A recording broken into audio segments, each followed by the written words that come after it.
Dieu vous bénisse richement et shalom particulier à tous ceux qui suivent, je dirais, l'évolution de chaque vidéo pour bien comprendre ce message. Et le but, ce n'est pas de suivre des vidéos, voilà, ni d'avoir des followers, ni même d'avoir des abonnements, non. Mais je pense que, comme je l'avais déjà dit, nous essayons d'enseigner sur les bases de la foi chrétienne pour notre époque, pour notre jour, ce qu'est la lumière aujourd'hui. Comme Pierre pouvait le dire, je désire que vous soyez affermis dans la vérité présente. Et je crois que c'est la même chose qui m'anime. Et donc, pour ceux qui ne l'ont pas fait, vous pouvez toujours le faire. C'est-à-dire comprendre les choses déjà depuis le salut. Ensuite, comprendre ce que c'est que la marque de la bête. Parce que on pointe du doigt le danger, certes, mais c'est pour éveiller votre conscience. C'est-à-dire, quand on parle de la marque de la bête, c'est certes effrayant, mais ça va vous pousser en fait à avoir du caractère pour surmonter ces difficultés. Et plus tard, vous allez comprendre que c'est l'amour de Dieu qui va bannir la crainte d'échapper au jugement. Et ainsi de suite, vous allez comprendre que en réalité, Dieu vous a aimé et il vous a prédestiné. Et la parole vient dans le but de vous emmener à extérioriser cette vie-là. Mais quand on est encore enfant, on ne peut pas vraiment comprendre toutes ces choses-là. Il faut à chaque fois manger, grandir, méditer la parole, prier, jeûner, avoir une intimité véritable avec le Seigneur. Et cela va vous aider à vraiment grandir et à vous préparer vous-même. La Bible dit son épouse s'est préparée. Elle s'est préparée. On sait ici combien de fois les gens se préparent, même pour un entretien d'embauche. Hein? Et je pense que pour les noces de l'agneau, vous devez vous préparer. Et la préparation dit que elle, pendant sa préparation, elle s'est revêtue d'un fin lin, qui sont les œuvres justes des saints. Vous voyez? Et comme ça, comme Frère Branham le disait, en Israël, quand vous avez des noces, quand vous invitez des gens à un mariage, celui qui invite les gens, que les gens soient riches, pauvres, il a une robe unique pour chacun. C'est comme un code vestimentaire. Pour ceux qui connaissent ça, qui ont déjà participé plus ou moins à ça, on dit par exemple, le code vestimentaire c'est tout blanc. Voilà, donc le jour où tu ne viens pas tout blanc, tu n'entres pas. C'est un peu dans ce style-là. Mais dans le cas de la parole, ou disons de cette fête juive qui sont les noces, c'est que celui qui vous invite à lui-même, il est à la porte et il vous donne une robe. Ça fait que quand vous entrez, on ne sait pas qui est riche, qui est pauvre. Tout le monde est la même chose à la salle des noces. Parce que parmi ces convives, il faut que vous voyez un peu cette égalité, cette unité. Moi, je pense que c'est une très belle coutume. Voilà, je ne dis pas d'aller pratiquer cette coutume, mais cela a servi de quoi? D'appui ou de type pour le mariage du Seigneur Jésus-Christ, les noces de l'agneau. Et quand on comprend un peu cela, on se rend compte que pour Christ, c'est pareil. Il nous revêt de sa stature parfaite. Il nous revêt de sa divinité, de sa robe d'amour divin, de sa robe arc-en-ciel.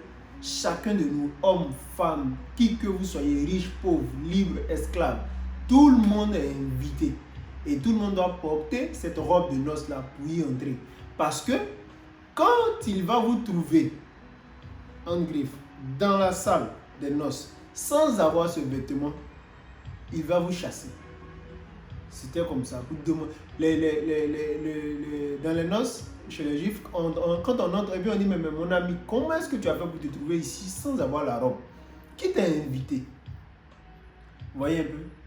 Et souvenez-vous, pour ceux qui ont écouté l'exhortation sur les fils de Dieu et les fils du diable, la Bible dit c'est au temps de la fin, à la moisson, les anges vont moissonner. Les anges savent reconnaître ce qui est le blé, ce qui est livré. En d'autres termes, il y a des ministres, des prédicateurs qui sont là pour faire la moisson, c'est-à-dire qui vous revêtent, qui vont vous revêtir de la robe des noces. Vous voyez un peu. C'est pourquoi la Bible dit il a donné les uns comme apôtres, prophètes, docteurs, évangélistes et pasteurs pour le perfectionnement des saints jusqu'à l'œuvre du ministère de l'œuvre de Christ et jusqu'à ce que nous soyons tous parvenus à la stature parfaite de Christ. Vous voyez un peu. Et donc, tous ces prédicateurs, tous ces ministres qui prêchent la vérité, qui prêchent, qui vous apportent la vie, la parole, tout ça se fait dans un but, dans le but de vous emmener à être revêtus de la robe des noces, à avoir les œuvres justes des saints, qui sont en fait la divinité, l'adoption, la vie de Christ manifestée au travers de vous, qui vient par la parole, qui vient par la connaissance de la vérité et par la vie de cette vérité qui est un tonnerre contre l'ennemi. Comme Jacques pouvait le dire, il dit les œuvres rendent la foi parfaite. Vous comprenez? Voilà. Et donc, c'est un peu dans ce contexte-là que nous orientons toujours les prédications pour que ça puisse apporter à chaque fois un plus. À chaque fois un plus, à chaque fois un plus pour que vous puissiez avoir non seulement une base solide dans la parole, mais aussi pouvoir vous préparer connaissant le but de la vocation céleste, qui, je le rappelle, est de devenir comme Dieu. Ça, franchement, si vous allez dans une assemblée et que l'on ne vous fait pas savoir que l'homme peut devenir comme Dieu, celui-là qui est le Fils de Dieu, qui est né de Dieu, peut devenir semblable à Dieu, alors vous n'êtes pas en train d'atteindre le but de la vocation céleste. Changez d'assemblée. Allez ailleurs, là où on prêche cette vérité et comment l'atteindre. Et c'est dans ce sens-là, parce que avant d'entrer dans le vif du sujet, c'est le seul moyen pour vous d'échapper à la marque de la bête. Je le dis honnêtement. Et c'est le but pour lequel nous sommes sur terre. La Bible dit dans 1 Jean 3, 1 à 3, voilà, pour le verset 2, je vais rappeler. Bien aimés, nous sommes maintenant enfants de Dieu. Ce que nous serons n'a pas encore été manifesté. Mais nous savons que lorsque cela sera manifesté, nous serons semblables à lui. Parce que nous le verrons tel qu'il est. Quiconque a cette espérance en lui se purifie comme lui-même est pur. Donc vous voyez que non seulement la parole qui sera plantée va vous emmener à quoi? À manifester cette vie qui est de vous rendre semblable à Dieu. Et le seul moyen d'y parvenir, c'est en connaissant la vérité et en vivant cette vérité-là. Et c'est pourquoi, comme je l'ai dit déjà, nous nous évertions d'en parler, nous ne cesserons d'en parler. Même quand le temps ne sera pas favorable, nous allons en parler. Et retenez encore que sans ça, vous ne pouvez pas aller dans l'enlèvement. Sans ça, votre existence sur terre, elle est nulle. Dites-moi, en dehors du fait de devenir semblable à Dieu, qu'est-ce qui pourra, ou disons, qu'est-ce qui pourrait y avoir de mieux? Être un homme riche, c'est une bonne chose, dans un sens. Mais elle est limitée. Quoi encore? Avoir le boulot de vos rêves, c'est bien. Mais après ça, quoi? Tout est vanité. Vanité des vanités, tout est vanité. Et ça, qui l'a dit? Pas seulement Dieu, mais un roi. Un roi qui a été le roi le plus riche de toute la terre, qui a été l'homme le plus sage de toute la terre, qui a eu le plus grand nombre de femmes même peut-être. Il avait jusqu'à 1000 femmes. Vous voyez un peu? Et c'était pas n'importe quelle femme, pas des moindres. Vous voyez? Mais il a observé tout ça. Il a fait tout ce que son cœur pouvait désirer. Il a dit c'est vanité. Et il y a quelqu'un qui est venu qui a dit, il y a ici plus sage que Salomon. Et cet homme-là, c'était Jésus-Christ, le Seigneur et notre Sauveur. Et il dit, celui qui croit en moi fera aussi les œuvres que je fais, et il en fera de plus grandes, car je m'en vais au Père. Frère, c'est réel. Si Dieu vous accorde de croire ce message, accrochez-vous-y. Et expérimentez encore cela, même dans les petites choses, jusqu'à ce que cela parvienne dans les grandes choses. Cela rendra votre foi parfaite. Dans vos faiblesses, dans vos difficultés, Dieu saura vous assister si vous voulez avancer. Généralement, quand on n'a pas envie d'aller dans un sens, on a tous les arguments pour dire que je ne peux pas, voici tel ce qui fait. Mais quand on a envie, quand on veut quelque chose, quand on désire réellement quelque chose, on sait mettre toute notre réflexion, toutes nos pensées pour concourir vers cet objectif-là. L'homme est ainsi, c'est pourquoi tout ce que je peux vous recommander avant de commencer ce sujet sur le ministère du frère Branham, c'est de faire de l'Éternel vos délices. Surtout, faites de Dieu vos délices et il vous donnera ce que votre cœur désire. Parce qu'en ce moment-là, ce sera Dieu en vous qui vivra sa vie. Ce sera Dieu en vous qui vous donnera des objectifs. Ce sera Dieu en vous qui pensera, qui parlera. Ce ne sera plus vous qui vivrez, mais c'est Christ qui vivra en vous. Que Dieu vous bénisse richement. C'était juste pour donner le pourquoi de cette vidéo et vous demander aussi par la même occasion de prier pour moi parce que ce n'est pas chose facile. Ça peut paraître simple, etc.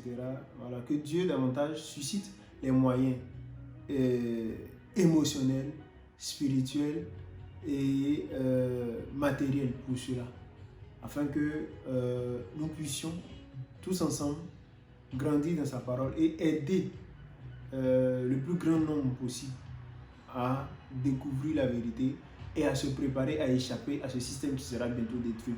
Pour ceux qui ont suivi la marque de la bête, vous vous souvenez, on a parlé du royaume de Nebuchadnezzar où il y avait une statue. Et le dernier royaume de cette statue, c'est la bête qui dirige le monde présentement. Et il sera détruit, ce royaume-là.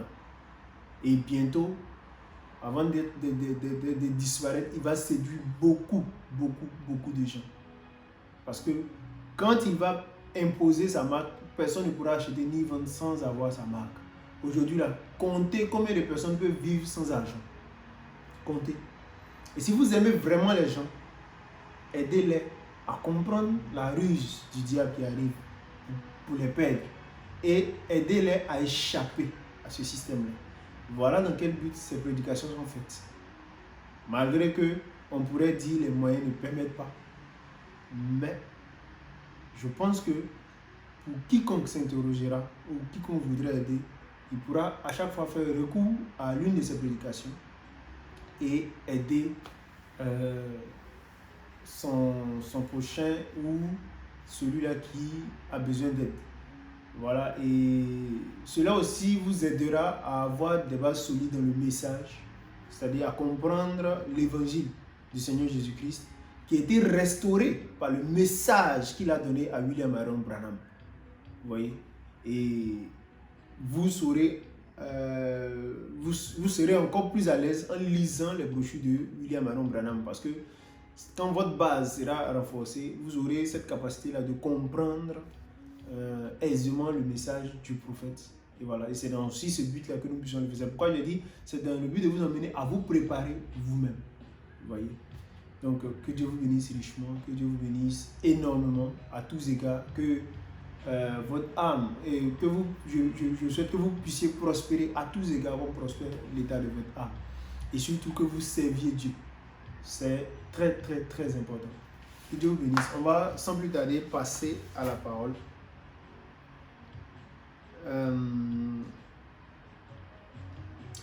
Nous parlerons un peu de William Aaron Branham. Dans plusieurs prédications, j'ai évoqué le nom de cet homme. J'ai parlé de lui. Cela pourrait laisser croire que on essaie de parler d'un homme alors que c'est Jésus-Christ qui est le ressort principal, c'est lui l'essentiel. Oui, frère, c'est le Seigneur Jésus-Christ qui est le ressort principal, qui est l'essentiel. Vous voyez? Mais, je dirais, comprenez comment est-ce que Jésus-Christ vient à vous. Parce qu'aujourd'hui, quand certains disent Jésus-Christ est le ressort principal, ils ont à l'idée Jésus-Christ selon la chair. Paul dit, nous ne le connaissons plus ainsi, nous le connaissons selon l'esprit. Vous voyez un peu? C'est Jésus-Christ qui allait visiter Abraham et qui a accordé à Abraham que si Sodome et Gomorrhe, il y avait 10 personnes, 10 justes, il allait les laisser. C'était Jésus-Christ. Et Jésus a dit aux gens, Abraham, votre père, a vu mon jour et il a tressailli de joie. Mais comment il savait que c'était Jésus-Christ? Abraham l'a reconnu par la foi, même si en ce moment-là, il ne s'appelait pas Jésus-Christ. Quand je dis il ne s'appelait pas Jésus-Christ, c'est-à-dire selon la chair, bien sûr. Sinon, il a toujours été Jésus-Christ.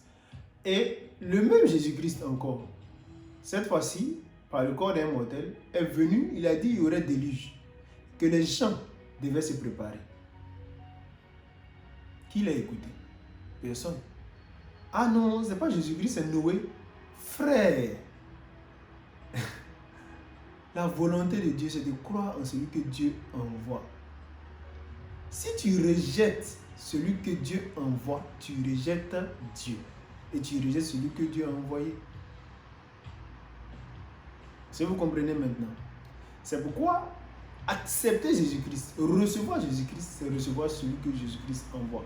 Donc la vraie question à se poser, c'est qui est William Marion Branham par rapport à Jésus-Christ? Pourquoi est-ce qu'on doit croire en lui? Parce que frère Etienne, tu as déclaré que pour ce qui concerne l'enlèvement, si on ne croit pas en William Marion Branham, on ne peut pas être enlevé. Quoi? C'est quand même fort une telle déclaration. Je pèse bien mes mots, je ne suis pas en train de parler du salut. Il y a des gens qui seront sauvés même sans connaître l'évangile.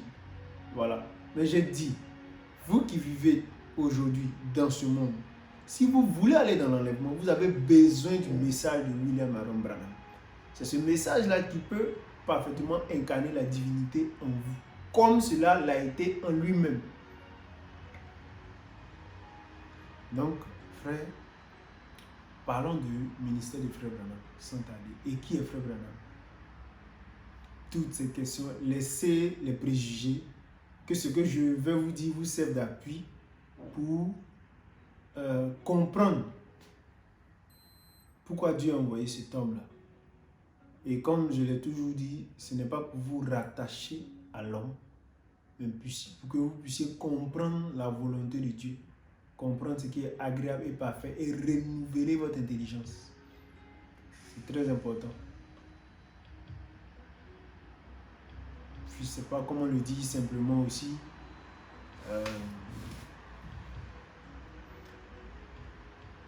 On ne va pas sauter les étapes. Prenons les Écritures.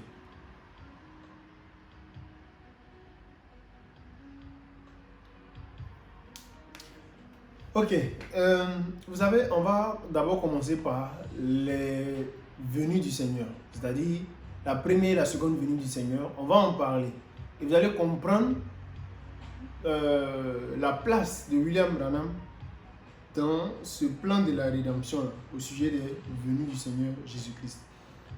Parce que Jean-Baptiste a reçu le même esprit d'Élie qui a opéré au travers de William Branham pour la première venue de Christ.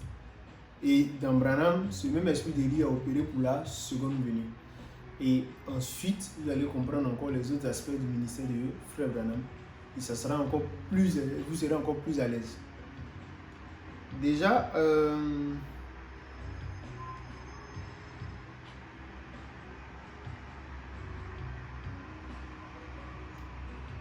prenons Ésaïe 61.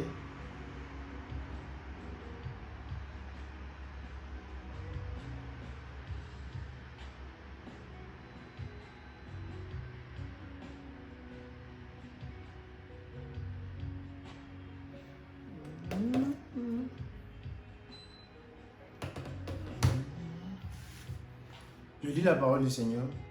L'Esprit du Seigneur l'Éternel est sur moi, car l'Éternel m'a oint pour porter de bonnes nouvelles aux malheureux. Il m'a envoyé pour guérir ceux qui ont le cœur brisé, pour proclamer aux captifs la liberté et aux prisonniers la délivrance. Verset 2. Pour publier une année de grâce de l'Éternel et un jour de vengeance de notre Dieu, pour consoler tous les affligés. Le verset 2 contient deux prophéties qui vont s'accomplir dans deux époques différentes. Je relis ces deux prophéties. Pour publier une année de grâce de l'Éternel. Et un jour de vengeance de notre Dieu. Point virgule.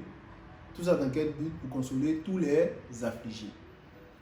Maintenant, regardez comment la Bible est parfaite.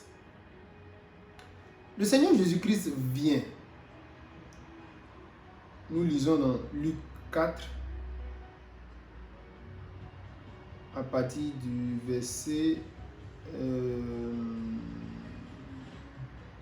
on va lire avec le verset 14. Dans Luc 4. Regardez ce qui se passe. Le Seigneur vient. Il prend le même rouleau. Parce qu'avant la Bible, ce n'était pas ce genre de bouquin là, comme nous les avons, bon, sous cette forme-là. Ce n'était pas encore sous cette forme-là. C'était des rouleaux. C'est pourquoi quand on parle de 7 seaux, voilà, on parle de, c'est comme des rouleaux, et puis il y avait un seau dessus. Bref. Et donc, il prend le rouleau, il l'ouvre et il prend la partie d'Ésaïe 61. Ce qu'on vient de lire, ce que je viens de lire tout à l'heure là. Et l'Esprit du Seigneur, l'Éternel est sur moi. C'est ça, il prend, il lit. Et quand il arrive à la partie qui concerne le verset 2, il s'arrête juste sur la partie qui dit pour publier une année de grâce de l'Éternel. Et il roule le livre. Alors que le verset n'est pas terminé. Le verset parlait de deux choses. Mais il lit cette partie et il s'arrête là. Et il dit maintenant, il regarde ceux maintenant qui l'écoutaient là. Et puis il dit, ce que vous venez d'entendre là, c'est accompli. Pourquoi? Parce que la première venue du Seigneur, c'était pour publier une année de grâce. C'était ça qu'il était en train de manifester. Et c'était ça qui était devant eux. Lui, présent, loin du Seigneur. Et dans quel but? Dans le but de publier une année de grâce. Nous allons le lire rapidement. Jésus, revêtu de la puissance de l'Esprit, retourna en Galilée. Et sa renommée se répandit dans tout le pays d'alentour. Il enseignait dans les synagogues et il était glorifié par tous. Il se rendit à Nazareth comme il avait été élevé. Ici au verset 14, pour ceux qui veulent suivre. Luc 4, 14. Il se rendit à Nazareth où il avait été élevé. Et selon sa coutume, il entra dans la synagogue le jour du sabbat. Il se leva pour faire la lecture. Et on lui remit le livre du prophète Ésaïe. L'ayant déroulé, il trouva l'endroit où il était écrit: L'Esprit du Seigneur est sur moi, parce qu'il m'a oint pour annoncer une bonne nouvelle aux pauvres. Il m'a envoyé pour guérir ceux qui ont le cœur brisé. Jésus n'a-t-il pas fait ces choses?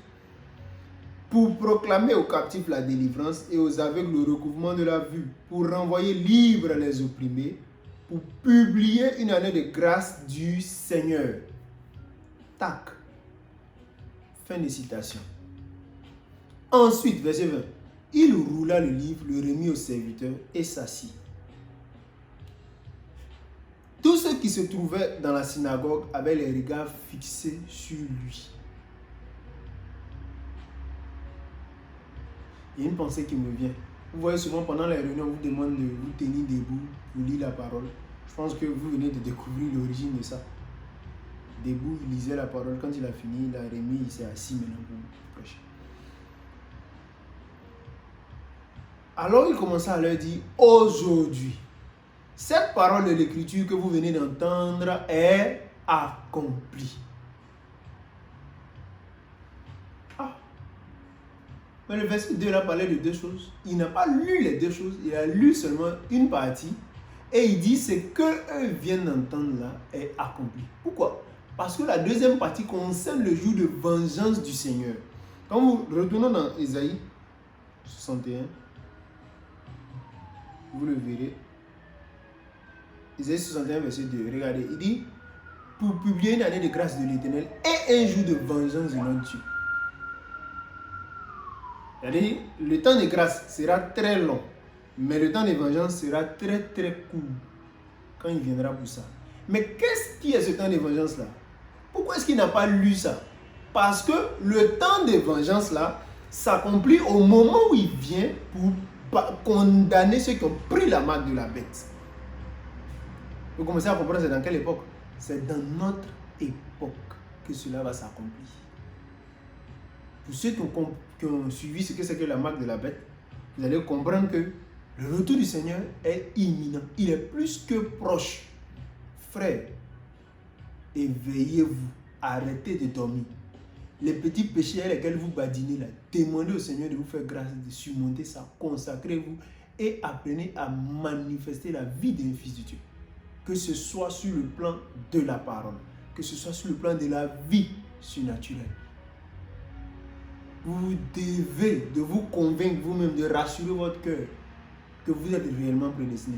Je ne dis pas de le faire pour dire, c'est-à-dire, je dois faire ça, là je suis prédestiné. Non, c'est parce que je suis prédestiné que je vais le faire.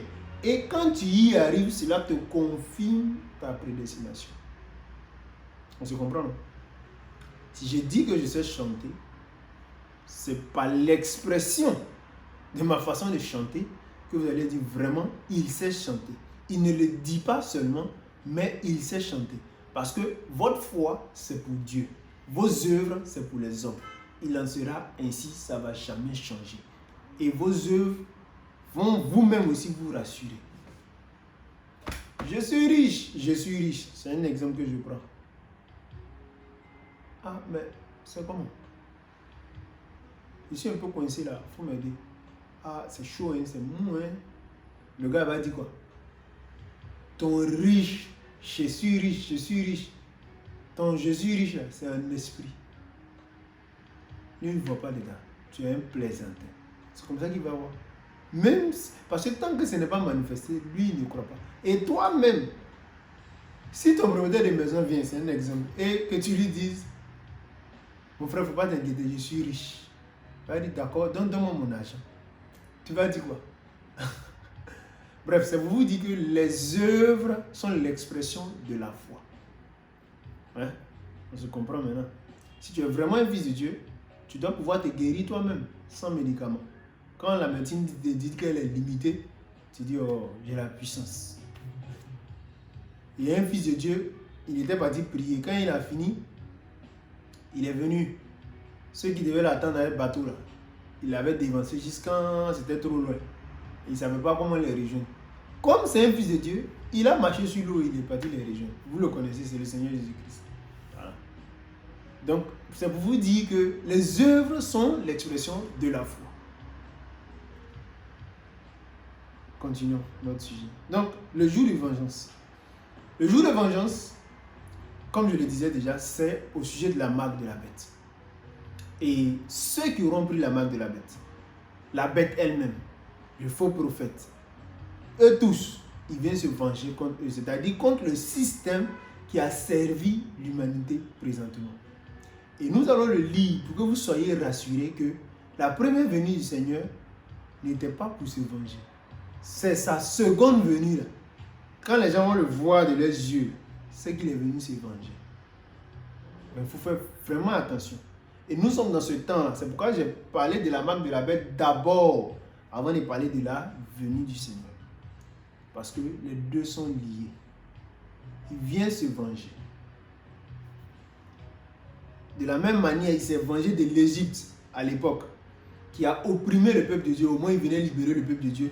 C'est comme ça, les fils de Dieu qui sont opprimés dans cette chair, qui sont limités par l'argent, limités par le péché, toutes ces choses-là, par le système qui fait qu'il y a toutes ces choses-là. Quand il va venir se venger, il va aussi se venger de ceux qui ont mis ce système-là. Vous voyez un peu? Et n'oubliez pas, les gens ne vont pas se limiter à juste vous opprimer. Ils vont faire une grande tribulation après l'enlèvement. C'est pourquoi on vient se venger d'eux. La vengeance sera terrible. Frère, ne cherchez pas à savoir si vous pouvez tenir par la tribulation. Cherchez la foi de l'enlèvement, vous allez quitter dedans. Je vous parle comme si vous n'êtes pas prédestiné, afin que vous puissiez faire tous vos efforts. Continuons. Parlons un peu du jour de vengeance. Apocalypse 19. On va lire à partir du verset 11. Puis je vis le ciel ouvert, et voici parut un cheval blanc. Celui qui le montait s'appelle fidèle et véritable. Il juge et combat avec justice. Ses yeux étaient comme une flamme de feu. Sur sa tête étaient plusieurs diadèmes. Il avait un nom écrit que personne ne connaît si ce n'est lui-même. Et il était revêtu d'un vêtement teint de sang. Son nom est la parole de Dieu. Les armées qui sont dans le ciel le suivaient sur des chevaux blancs revêtus d'un fin lin blanc pur. De sa bouche sortait une épée aiguë pour frapper les nations. Il les pètera avec une verge de fer et il foulera la cuve du vin de l'ardente colère du Dieu Tout-Puissant. Il avait sur son vêtement et sur sa cuisse un nom écrit, Roi des rois et Seigneur des seigneurs.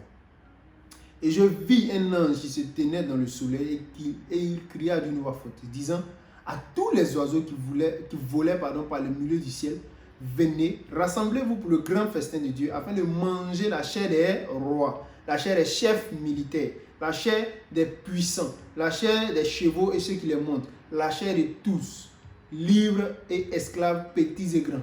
Et je vis la bête et les rois de la terre et leur armée rassemblés pour faire la guerre à celui qui était assis sur le cheval et à son armée. Vous comprenez ce qui va se passer maintenant, non? Façon Daniel a vu dans la vision une petite pièce se détacher, frapper la statue au pied. C'est ça qui va se passer pendant cette période de vengeance-là. La bête fut prise et avec elle le faux prophète qui avait fait devant elle les prodiges par lesquels il avait séduit ceux qui avaient pris la marque de la bête et adoré son image. Ils furent tous jetés vivants dans l'étang de feu et de soufre. C'est les premiers à aller en enfer.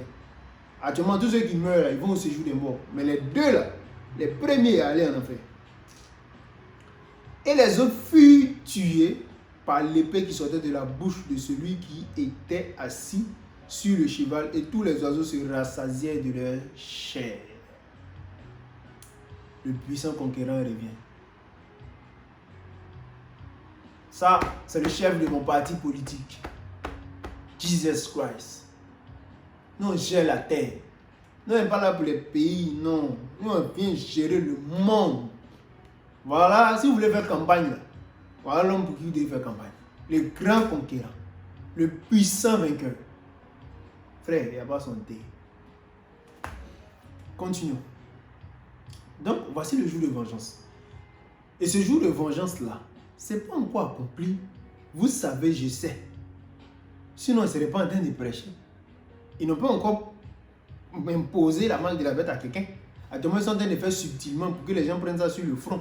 Quand ça va devenir une idéologie, tout quand l'image de la bête va commencer à parler, va dicter sa loi, c'est là que vous allez voir que personne maintenant ne pourra acheter ni vendre sans avoir la marque.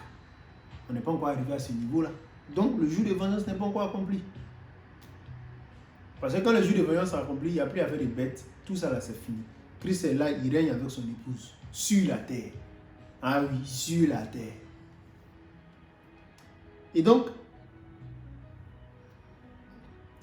on comprend aisément que la prophétie d'Ésaïe 61, 1 à 2 sont deux époques différentes. Une année de grâce, un jour de vengeance. Et ce sont ces deux prophéties-là qui sont les deux venues du Seigneur. Sinon, c'est deux venues principales. Quand vous allez écouter, Frère Branham va parler beaucoup de la seconde venue. Mais, regardez, quand vous allez les saisir profondément, vous allez voir que ce sont ces deux venues principales-là dont il parle. Et en saisissant sa pensée, vous allez bien comprendre l'époque dans laquelle vous vivez et comment vous préparez aussi. Maintenant, lisons un peu les Écritures qui parlent des précurseurs de ces deux venues du Seigneur. J'ai commencé par là pour que vous sachiez qui est Frère Branham. Premièrement, c'est le précurseur de la seconde venue du Seigneur. De la même manière, Jean-Baptiste était précurseur de la première venue. Et en saisissant cela clairement, je vous assure que vous n'allez plus être dérangé par telle tendance ici. Parce que, comme Paul l'a dit, dans les derniers jours-là, il y a une foule de docteurs. S'ils sont pas ils sont sur Internet, tout le monde est devenu enseignant. Tout le monde est devenu enseignant. S'il est prédicateur, s'il n'est pas prédicateur, c'est qu'il est coach. Tout le monde est devenu enseignant. Mais nous avons un absolu, un point de référence final, qui est la parole du Seigneur Jésus-Christ, révélée par son messager, William Aaron Branham. Parce que c'est comme ça que Dieu veut que son peuple soit gardé dans la parole pour se préparer avec la vérité. Parce que le Seigneur nous avait prévenu que le diable va essayer de séduire les élus à un point que même là, si c'était possible, il allait réussir. Pourquoi? Parce que la vérité va se rapprocher, le mensonge va se rapprocher tellement de la vérité que si tu n'es pas un élu, tu peux être séduit. Voilà pourquoi nous invitons les gens à s'en tenir à la parole. À la parole. Si vous voulez raisonner avec la parole, vous allez tomber. Ça, c'est sûr. Et donc, nous continuons.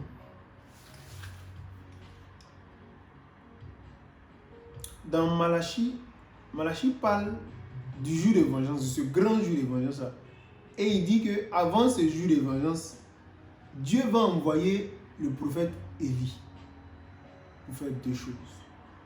Et quand il commence à parler du prophète Élie, il ne parle pas du prophète Élie simplement. Il fait référence à une loi que Dieu a donnée à Moïse. Et quelle est cette loi-là? Quelle est cette loi-là?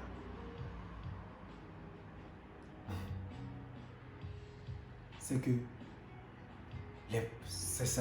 Élie sera un prophète comme Moïse. Cela va nous permettre de parler des trois catégories de prophètes, ou disons deux catégories principales. Et profiter en même temps pour vous ôter la confusion. Mais lisons d'abord Malachie.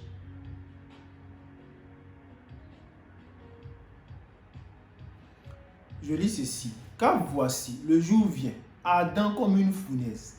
Tous les hautains et tous les méchants seront comme du chaume. Le jour qui vient les embrasera, dit l'Éternel des armées, et ne leur laissera ni racine ni rameau. Mais pour vous qui craignez mon nom, se lèvera le soleil de la justice, et la guérison sera sous ses ailes. Vous sortirez, et vous sauterez comme les veaux d'une étable. Et vous foulerez les méchants, car ils seront comme de la cendre sous la plante de vos pieds. Au jour que je prépare, dit l'Éternel des armées. Souvenez-vous de la loi de Moïse, mon serviteur, auquel j'ai prescrit en oreille pour tout Israël des préceptes et des ordonnances. Frère, avant de continuer, mettons une pause là.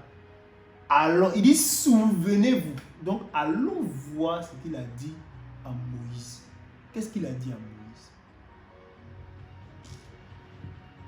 Deutéronome 18.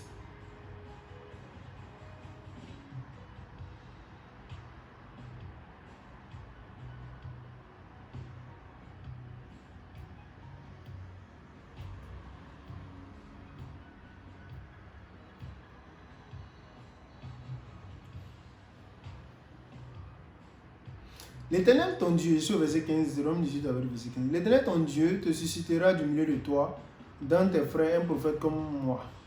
Vous l'écouterez. Il répondra ainsi à la demande que tu fis à l'Éternel ton Dieu, le jour de l'assemblée, quand tu disais que je n'entends plus la voix de l'Éternel mon Dieu, et que je ne vois plus ce grand feu afin de ne pas mourir. Je vais vous dire tout à l'heure ce qui s'est passé, puis les gens commençaient à réagir de la sorte. L'Éternel me dit ce qu'ils ont dit est bien. Je leur susciterai du milieu de leurs frères un prophète comme toi. Je mettrai mes paroles dans sa bouche et il leur dira tout ce que je lui commanderai. Si quelqu'un n'écoute pas mes paroles, qu'il dira en mon nom, c'est moi qui lui en demanderai compte. Mais le prophète qui aura l'audace de dire en mon nom une parole que je ne lui aurai point commandé de dire, ou qui parlera au nom d'autres dieux, ce prophète-là sera puni de mort. Peut-être diras-tu dans ton cœur, comment connaîtrons-nous la parole que l'Éternel n'aura point dite? Quand ce que dira le prophète n'aura pas lieu et n'arrivera pas, ce sera une parole que l'Éternel n'aura point dite. C'est par audace que le prophète l'aura dite. N'aie pas peur de lui. Je pense que là c'est clair. Donc Dieu dit, quand un prophète va venir, il va dire ainsi dit le Seigneur et que ça s'accomplit. Pas n'importe quel prophète, un prophète comme Moïse. Et ça, il faut le comprendre. Pourquoi cette précision-là? On va le comprendre tout à l'heure. Faut-il en parler d'abord avant de continuer? Mais déjà, parlons des deux catégories de prophètes. Et ça va vous permettre de comprendre pourquoi Dieu insiste sur la différence entre prophètes comme Moïse et il laisse. Dans Nombre 12, je crois bien. Mais bon, pour ceux qui peuvent le lire, vous pouvez prendre Nombre 11. Vous allez voir que dans Nombre 11, Dieu a fait descendre... comment on appelle ça? Dieu a mis l'onction qui était sur Moïse sur la plupart des gens du peuple. Il a déversé et les gens ont commencé à prophétiser. Avant ça, d'autres prophétisaient comme Myriam et Aaron, etc. Et ça avait même fait de la confusion au point que Josué était devenu jaloux. Il dit, mais mon Seigneur, regarde, ceux-là aussi sont en train de prophétiser. Moïse lui a dit, non, tu es jaloux pour moi, c'est bien. Mais Dieu est libre de faire ce qu'il veut. Maintenant, les gens n'ont pas compris que ce qu'eux ils avaient là, c'était semblable à Joël 2,28. Dans les derniers jours, je déverserai mon esprit sur toute chair. Vos fils et vos filles prophétiseront. Et vos vieillards auront des songes, etc. Mais ce n'est pas pareil à Deutéronome 18. C'est différent. Pour Deutéronome 18, là, ce n'est pas la même chose que Joël 2,28.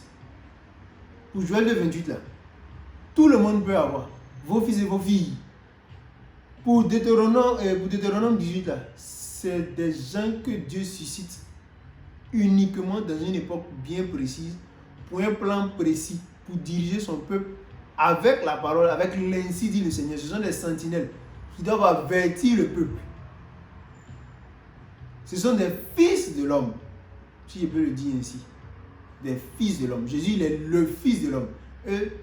On pourra dire un fils de l'homme. Moïse est un fils de l'homme. Jean-Baptiste, un fils de l'homme. Branham, un fils de l'homme. Jésus, le fils de l'homme. Vous voyez? Et Joël 2,28, c'est différent de Deutéronome 18. Mais ceux qui avaient reçu l'onction dans Nombre 11 pensaient que eux et Moïse sont la même chose. Pourquoi? Parce qu'ils prophétisaient. Ils avaient des songes. Myriam et Aaron, par exemple. Donc, il y a un truc qui s'est passé. Moïse a pris une femme éthiopienne. Donc, comme Moïse avait dit aux sacrificateurs de marier des femmes entre des juifs, selon la loi, bien sûr. Donc, eux se sont levés. Mais toi, Moïse, est-ce que c'est à toi ce que Dieu parle? Dieu nous parle à nous ici. Et regarde l'erreur que tu viens faire. Toi-même, tu as dit on n'a qu'à prendre des femmes juives. Pourquoi tu prends une femme éthiopienne? Regardez, c'est ce que le verset 12 dit. Marie et Aaron parlaient contre Moïse au sujet de la femme éthiopienne qu'il avait prise. Car il avait pris une femme éthiopienne. Il dit, est-ce seulement par Moïse que l'Éternel parle? N'est-ce pas aussi par nous qu'il parle? Et l'Éternel l'entendit. Or, Moïse était un homme fort patient, plus qu'aucun homme sur la face de la terre. Soudain, l'Éternel dit à Moïse, à Aaron et à Marie, allez vous trois à la tente d'assignation. Et ils y allèrent tous les trois. L'Éternel descendit dans la colonne de nuée et se tint à l'entrée de la tente. Il appelait Aaron et Marie, les deux premiers, ceux qui ont Joël 2,28 là. C'est eux qu'il a appelé. Maintenant, lui qui a Deutéronome 18 là, il était derrière. Il appela Aaron et Marie qui s'avançaient tous les deux. Et il dit, écoutez bien mes paroles. Lorsqu'il y aura parmi vous un prophète, vous voyez, Dieu les a appelés comme ça, un prophète. C'est dans une vision que moi, l'Éternel, je me révélerai à lui. C'est dans un songe que je lui parlerai. Prenez Joël 2,28. On va revenir dessus. Je mets une pause là. On va lire rapidement Joël 2,28. Vous allez voir que ce que Joël a prophétisé des années après, c'est ce que Dieu avait déjà dit à Myriam et à Aaron. Et il a fait la différence entre eux et le ministère de Moïse. Joël 2, 28.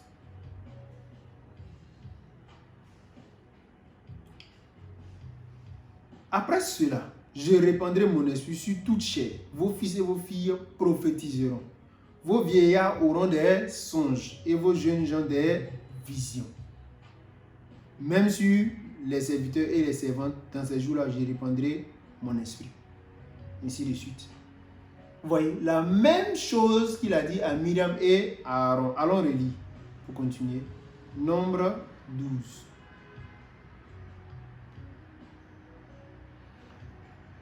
La colère de l'Éternel. Non, pardon, excusez. Alors il dit à Aaron. Pardon, verset 6. Excusez. Et il dit, écoutez bien mes paroles. Lorsqu'il y aura parmi vous un prophète, c'est dans une vision que moi, l'Éternel, je me révélerai à lui. C'est dans un songe que je lui parlerai. Et c'est réel. Dieu parle par des songes. Et quand il te révèle, c'est comme si c'était de la réalité. C'est clair comme ça. Pour que tu puisses agir correctement. Il n'en est pas ainsi de mon serviteur Moïse. Il est fidèle dans toute ma maison. Je lui parle bouche à bouche. Vous voyez comment Dieu met la différence? Il n'en est pas ainsi de mon serviteur. C'est-à-dire que vous, votre Joël 2, 28 là, c'est pas même chose que Deutéronome 18. Parce que pour Deutéronome 18 là, je lui parle bouche à bouche. Pour Joël 28, là, je vous parle par songe, par énigme, vous prophétisez. Dieu m'a montré que j'ai vu telle chose. Mal. Et puis, regardez, Dieu est fort. Vous savez que William Branham, tu fais ton songe, tu viens le voir, tu vas échanger avec lui. Il te dit, attends. Il te donne d'abord ton songe. C'est que tu as quoi, c'est songe que tu as fait, il ne pas là, il te dit et il te donne l'interprétation pour que tu sois sûr que l'interprétation est juste. Frère, on peut comparer un homme comme ça avec les prophètes, prophétesses qui sont beaucoup là, qui ont des dons là. Don ne va jamais devenir ministère, ministère ne peut jamais devenir don. C'est deux catégories très différentes. Deutéronome 18, c'est ministère. Joël 2, 28, c'est don. C'est carrément différent. Avec les prophètes comme Moïse, mineur ou majeur, Dieu parle bouche à bouche. Bouche à bouche comme ça. De toute façon, un homme peut parler à sa femme. Là. Il dit, je n'aime pas ça. Vous voyez un peu, c'est comme ça que ça se passe. Vous voyez, Moïse dans le buisson, il lui a dit, enlève tes chaussures, enlève tes souliers. Le lieu où tu te tiens, c'est un lieu saint. Ça là, on appelle ça parler bouche à bouche. Excusez-moi, c'est une parenthèse. C'est ce qui fait que nous disons, et j'assume, que les musulmans ne sont pas dans la vérité. Parce que le Mahomet qu'ils sont en train de suivre, même si on peut lui accorder le crédit d'avoir été un prophète, il n'est pas un prophète comme Moïse. Parce qu'il ne parlait pas à Dieu bouche à bouche. Ça, non. Et vous le savez. Dans leur Coran, c'est écrit, ils le savent. Il dit c'est Gabriel qui était intermédiaire. Même Gabriel a parlé à Marie. Gabriel, je pense, il a parlé aussi à Joseph. Dans un songe. Ça ne fait pas de Marie prophétesse. Comme Moïse, ni de Joseph prophète. Non. Maintenant, même mot, si c'est Gabriel qui lui a parlé là, pourquoi ça vient contredire les écritures de la Bible? Le même Esprit de Dieu va envoyer ses serviteurs et puis ils vont venir se contredire. Il y a quelque chose qui ne va pas. Je ne crois même pas même. Donc voilà un peu. Et quand vous comprenez maintenant ce que c'est qu'un prophète, vous savez sur quoi vous vous tenez maintenant. Donc quand on parle de William Marion Branham, ou bien de Jean-Baptiste, ou bien de Élie, vous savez que cette catégorie de prophètes-là, ce sont des ministères majeurs qui marquent une saison, une époque, une dispensation. Et il ne faut pas jouer avec eux. Dieu dit, quand ils parlent, vous devez les écouter. Celui qui n'écoute pas aura affaire à Dieu. Maintenant, quoi encore là? il y a deux façons de les reconnaître. S'ils ont dit ainsi dit le Seigneur, ça ne s'est pas accompli, c'est qu'ils sont faux. Mais s'il dit ainsi dit le Seigneur, ça s'accomplit, frère, prends garde. Et avant même d'entrer dans un quelconque détail, le prophète, pour précéder la seconde venue du Seigneur là, ou pour précéder les venues du Seigneur avant le jour de vengeance et avant le jour de l'année de grâce, ce sont des prophètes comme Moïse. C'est pourquoi Malachie a pris le soin de préciser cela. Il dit, souvenez-vous de la loi de Moïse, mon serviteur, auquel j'ai prescrit un Horeb pour tout Israël. On va les relire. Et puis, on avance. C'était pour que vous puissiez saisir la nuance entre les prophétesses d'aujourd'hui là et les prophètes comme Moïse. Les prophètes comme Moïse, je le rappelle, ils sont seuls dans une époque donnée. Il n'y a pas deux. Il peut y avoir beaucoup de prophètes mineurs. Mineurs même, c'est un peu, c'est encore rare parce que généralement, ils ne sont pas à la fois dans la même saison. C'est vraiment rare. On peut peut-être compter Jésus, Jean-Baptiste, mais vous avez vu que le ministère de Jean a dû s'arrêter très rapidement même. Parce que Jésus devait se mettre sur la scène. Parce que les deux là, c'est comme s'ils sont la tête de Dieu, par laquelle Dieu dirige son corps. Donc deux têtes, c'est compliqué. Ça ne marche pas. Dieu ne fait pas de la confusion. Il y a toujours une seule tête pour une saison donnée qui donne la vision de la parole. Et donc,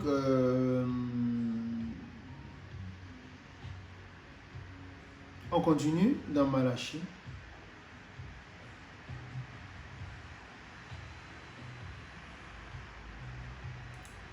Souvenez-vous de la loi de Moïse, mon serviteur, auquel j'ai prescrit un Horeb pour tout Israël, des préceptes et des ordonnances. Voici, je vous enverrai Élie le prophète, avant que le jour de l'Éternel arrive, ce jour grand et redoutable. Il ramènera le cœur des pères à leurs enfants, et le cœur des enfants à leurs pères, de peur que je ne vienne frapper le pays d'interdit. Souvenez-vous, hein, quand on a lu la prophétie d'Ésaïe, il y avait deux choses distinctes qui marquaient deux époques différentes, deux ministères différents, du même esprit.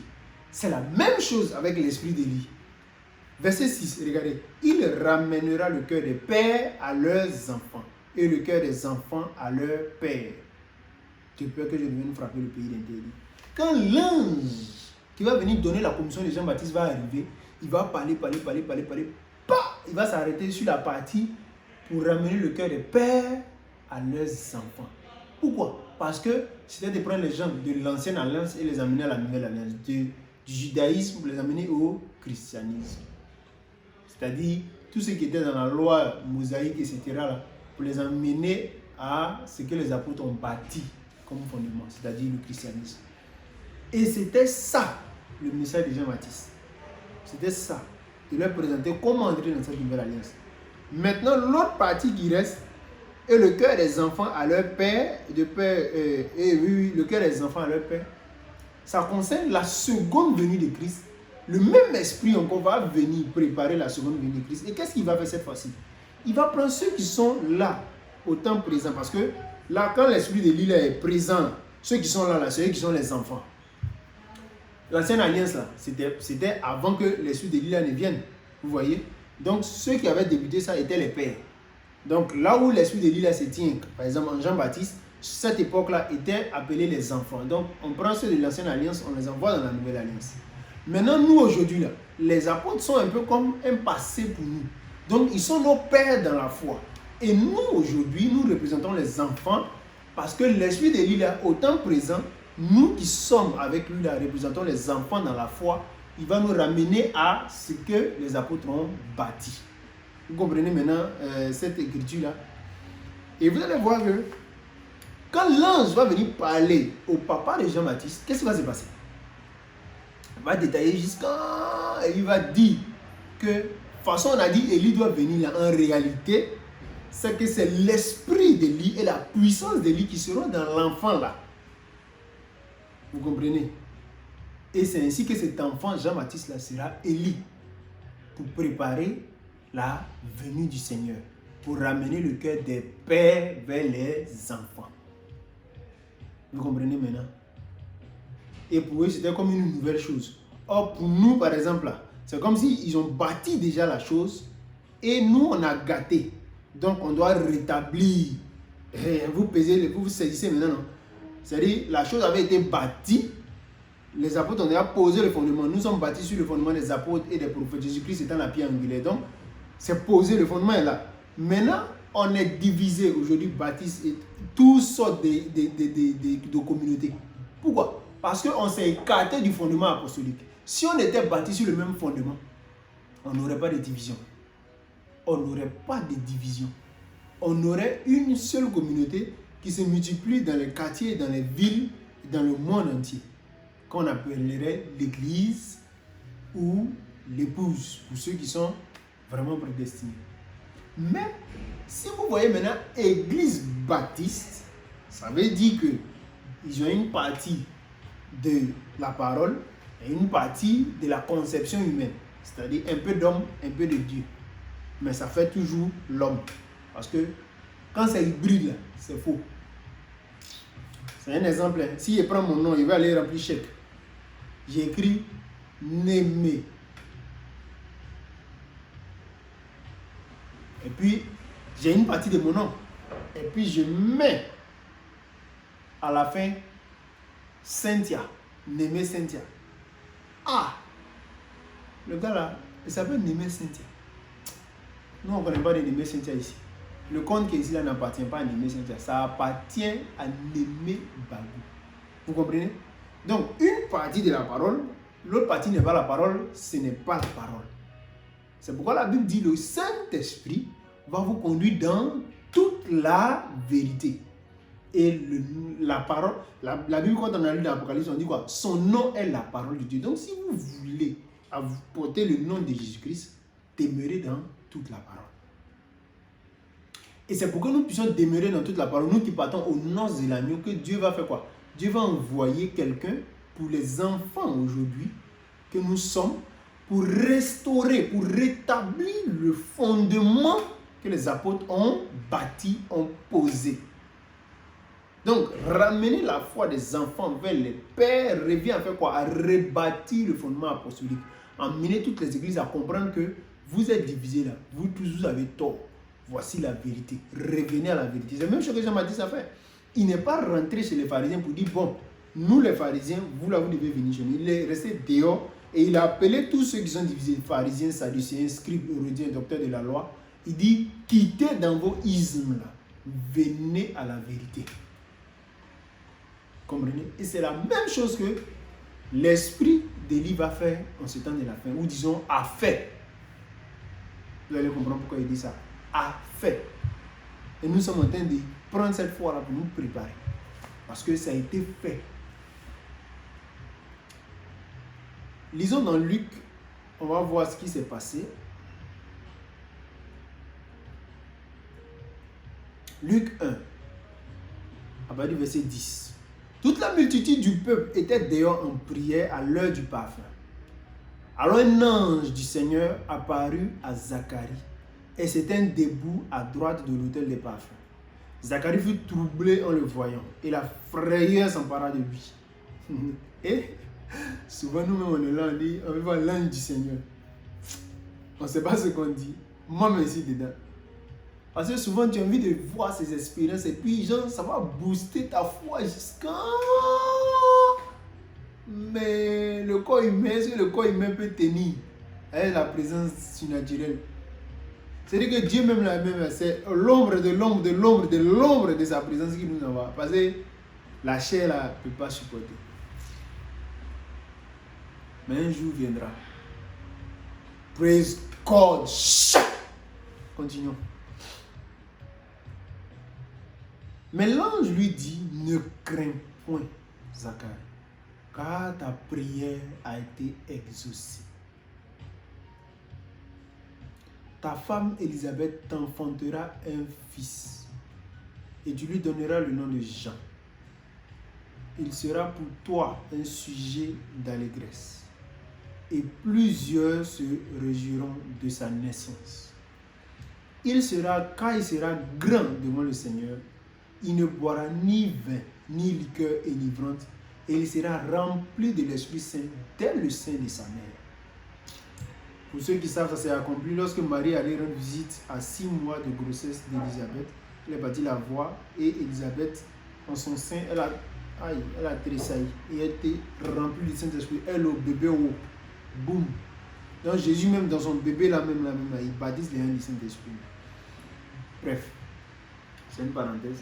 Il ramènera plusieurs fils d'Israël au Seigneur leur Dieu. Il marchera devant Dieu avec l'esprit et la puissance d'Élie pour ramener le cœur des pères vers les enfants et les rebelles à la sagesse des justes, afin de préparer au Seigneur un peuple bien disposé.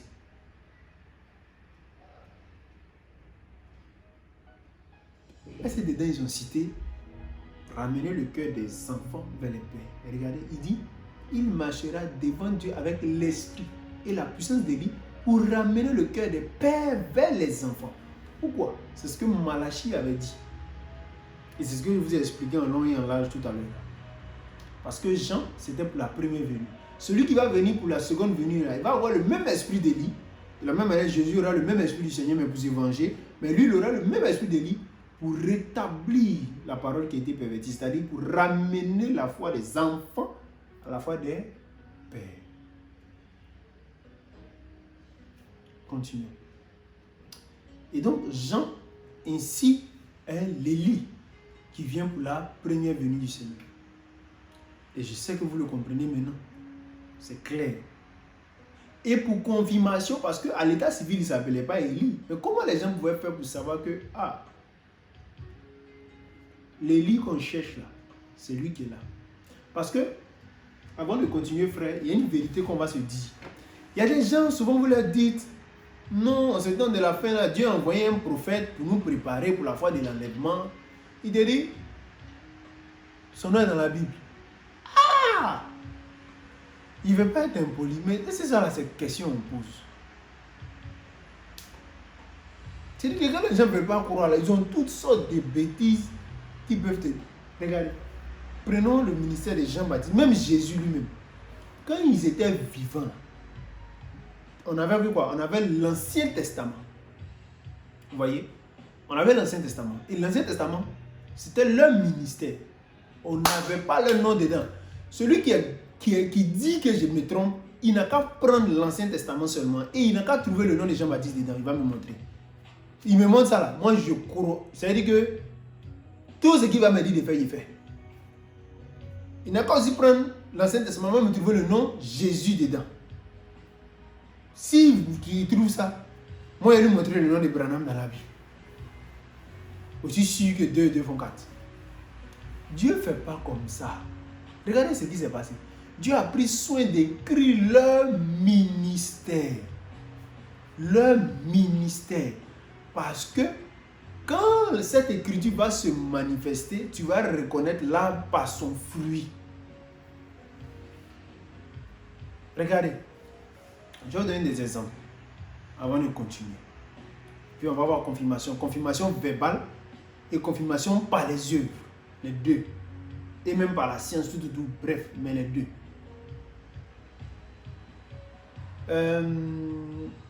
C'était qui là même? Prenons le Seigneur Jésus-Christ lui-même. Parce que si on dit Jean, vous allez réagir. Prenons Jésus. Une fois les gens sont venus demander. Il dit, tu es venu, Jean-Baptiste qui prêchait, qui parlait de toi depuis là. Il est en prison maintenant. Que nous on ne comprend pas à faire. Est-ce que c'est toi on devait attendre ou bien c'est quelqu'un d'autre? Regardez ce que Jésus a fait. Comme il sait que Jean sait que celui qui va venir là, si c'est le Messie, il sera prophète. Un peu comme ce que la femme au puits lui a dit là. Quand elle a dit, tu n'as pas, actuellement même tu as déjà 6 maris, celui avec qui tu es, tu avais déjà 5. Tu as un 6e, mais lui-même ce n'est pas ton mari. Elle dit, je vois que tu es prophète. On nous a dit que le Messie quand il va venir sera prophète aussi. Il dit, je le suis. Vous voyez? Donc, ils connaissaient que Jean avait les signes. On ne connaît pas le nom du Messie, mais on sait que quand il vient là, voilà ce qu'il doit faire. C'est comme ça que les Juifs pouvaient faire pour le reconnaître. Et donc, les gens, les incrédules surtout, eux, ils cherchent il dit il est Élie. Ah! C'est par la foi que ça marche. Et la foi vient de ce qu'on entend. Et Jésus les a ramenés à l'écriture. Comment? En manifestant l'écriture. Il dit ceci. Attendez. Et quand ils ont fini de poser la question, est-ce que tu es celui qu'on doit attendre? Il dit attendez. Il a fait venir des boiteux. Il les a guéris. Aveugles, il les a guéris. Lépreux, il les a guéris. Il dit allez dire à Jean-Baptiste ce que vous voyez et ce que vous avez entendu. Pour dire quoi? Les boiteux marcheront, les lépreux seront purifiés, les aveugles verront. Quand le Messie allait venir, c'est ce qui allait se produire. C'est pourquoi celui qui était aveugle, peut-être il y a longtemps, depuis qu'il n'y a pas de la guérison, il y avait une prophétie qui planait. Même si on envoyait sur le plus grand spécialiste des médecins, ça ne pouvait pas. Parce que la prophétie disait que quand le Messie va venir, quelque chose va se passer. C'est pourquoi ils ont demandé celui qui est né aveugle, il y a quoi? Son affaire c'est comment? Il dit, ce n'est pas lui, ni ses parents qui ont péché, c'est pour la gloire de Dieu. Donc frère, souvent on ne cherche pas trop comprendre le fond des problèmes. Glorifiez Dieu. Dieu dit, celui qui croit en moi fera aussi les œuvres que je fais et il en fera de plus grandes. Tenez-vous-en à ça et puis guérissez les gens. Que Dieu vous bénisse. Continuons notre sujet. Donc on voit que ce n'était pas par son nom, mais plutôt par son ministère qu'il devait être reconnu. Regardez comment maintenant Jésus témoigne du ministère de Jean-Baptiste.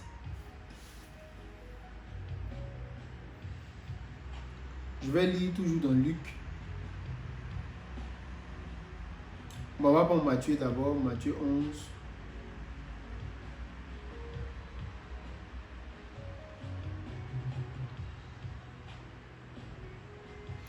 Lorsque Jésus eut achevé, verset 1, de donner ses instructions à ses 12 disciples, il partit de là pour enseigner et prêcher. Deux choses différentes. C'est vraiment merveilleux.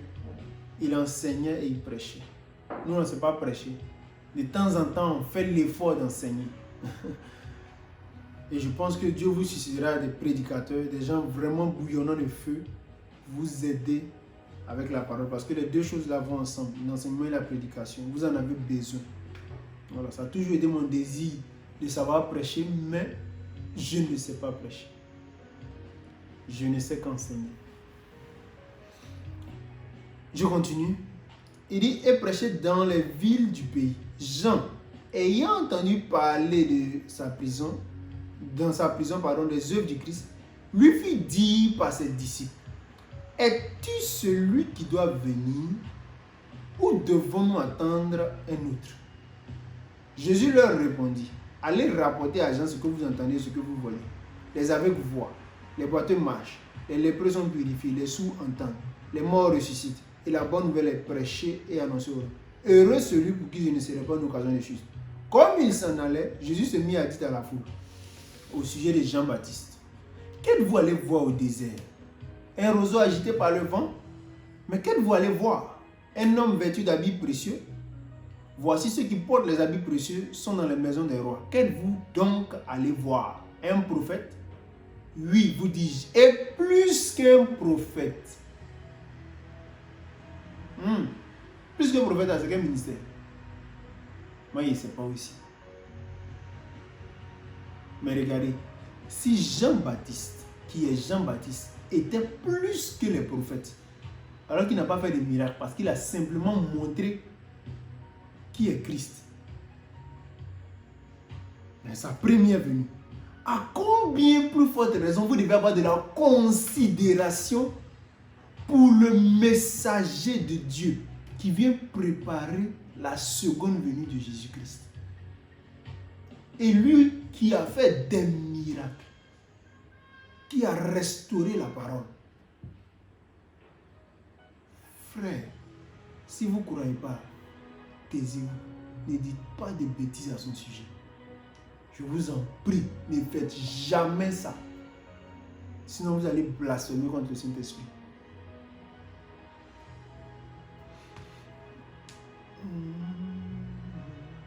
Quel vous allez donc voir? Un prophète? Oui, vous dis-je. Et plus qu'un prophète.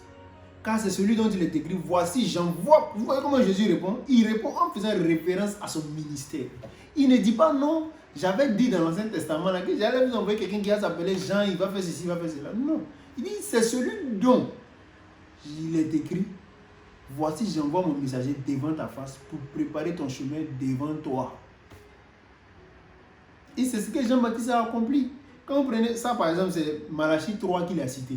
Dans Malachie 3, on parle du ministère de Jean-Baptiste. Jean, et ça s'est accompli dans Matthieu 3, 16, je crois bien.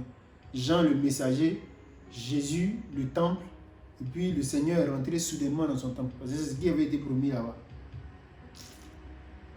Vous voulez qu'on le lise? Je ne vais pas lire. Allez méditer. Allez lire Malachie 3, verset 1. Il a été promis là-bas que Jean le messager allait être là. Et le Seigneur allait descendre dans son temple. Le temple, c'était Jésus. Et quand vous lisez dans Matthieu 3, verset 14 à 16, verset 16, là, vous allez trouver l'accomplissement de cette écriture là-bas. Pour confirmer que Jean a accompli son ministère selon ce qui a été écrit de lui.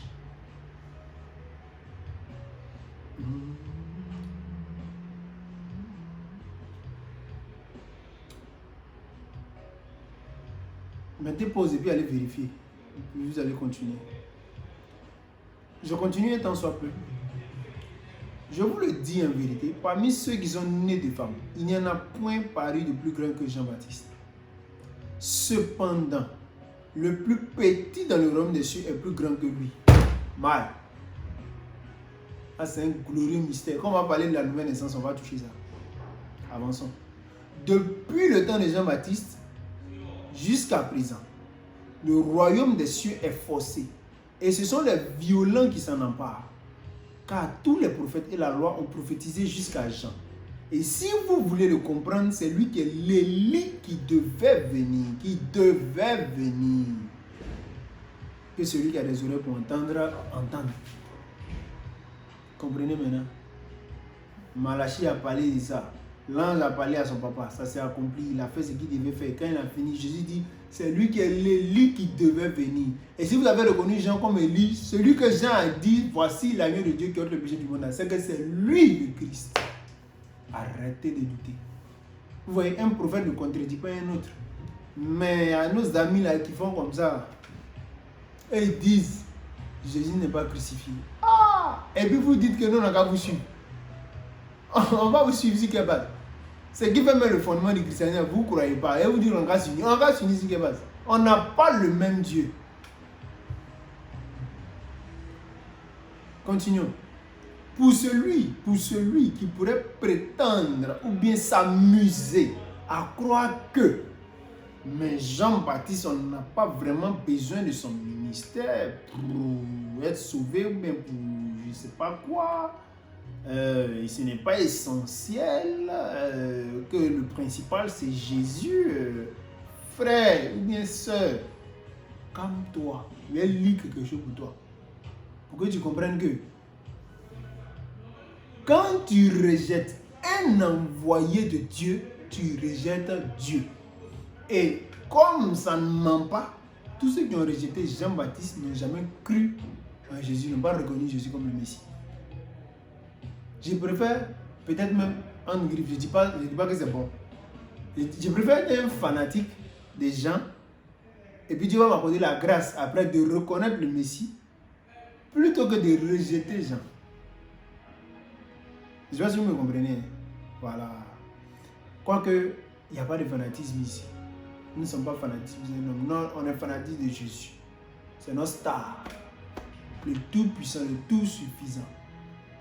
Lui n'est pas là pour influencer, oh, ceci, c'est là, lui là.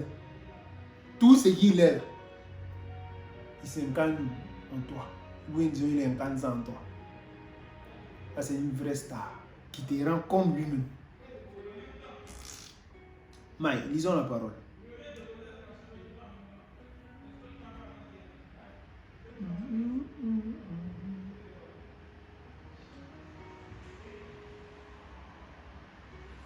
Dans Luc 7, on va lire encore.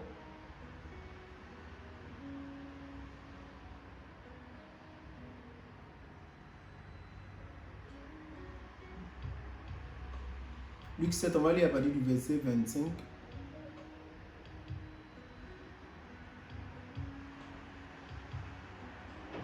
Verset 24, pardon. Lorsque les envoyés des gens furent partis, Jésus se mit à dire à la foule au sujet de Jean. Qu'êtes-vous allé voir au désert? Un roseau agité par le vent? Mais qu'êtes-vous allé voir? Un homme vêtu d'habits précieux? Voici ceux qui portent les habits magnifiques et qui vivent dans les délices sont dans les maisons des rois. Mais qu'êtes-vous allé voir? Un prophète? Oui, vous dis-je, et plus qu'un prophète. C'est celui dont il est écrit, voici j'envoie mon messager devant ta face pour préparer ton chemin devant toi. Je vous le dis, parmi ceux qui sont nés de femmes, il n'y en a point de plus grand que Jean. Cependant, le plus petit dans le royaume des cieux est plus grand que lui. Maintenant, voici là où je voulais en venir.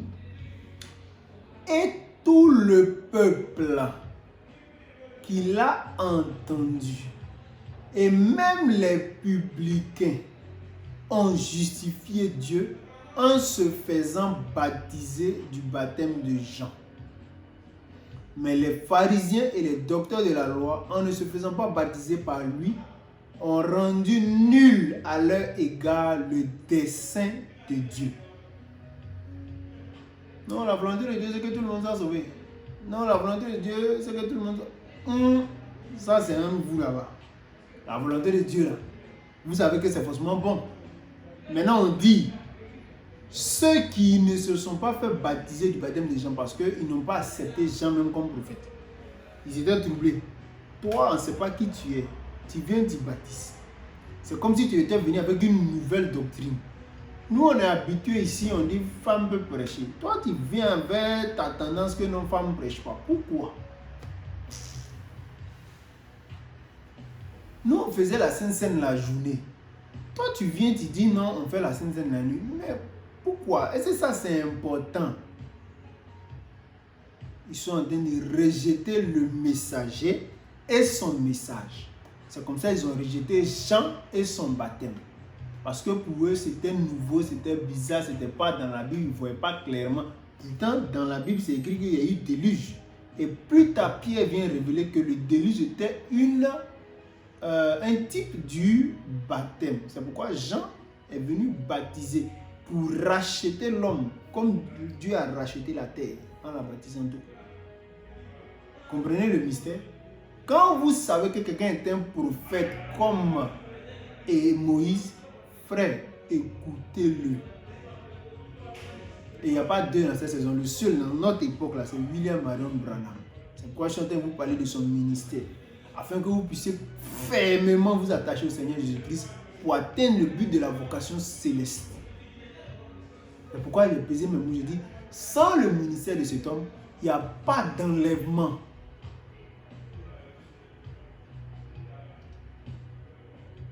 Continuons. Et tout le peuple qui l'a entendu et les publicains ont justifié Dieu en se faisant baptiser du baptême de Jean.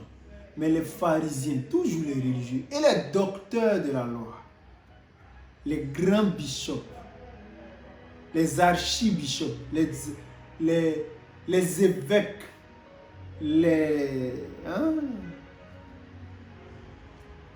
en ne se faisant pas baptiser par lui, en rejetant son message, ont rendu nul à leur égard le dessein de Dieu. De toute façon, tu viens interpréter là. Il faut interpréter. Mais en rejetant Jean, ils ont rendu nul à leur égard le dessein de Dieu. En ce temps de la fin, Dieu veut quoi? Qu'on échappe à l'enlèvement. Pas seulement être sauvé, sanctifié, né de nouveau, rempli du Saint-Esprit jusqu'à la statue parfaite de Christ pour échapper à la marque de la bête.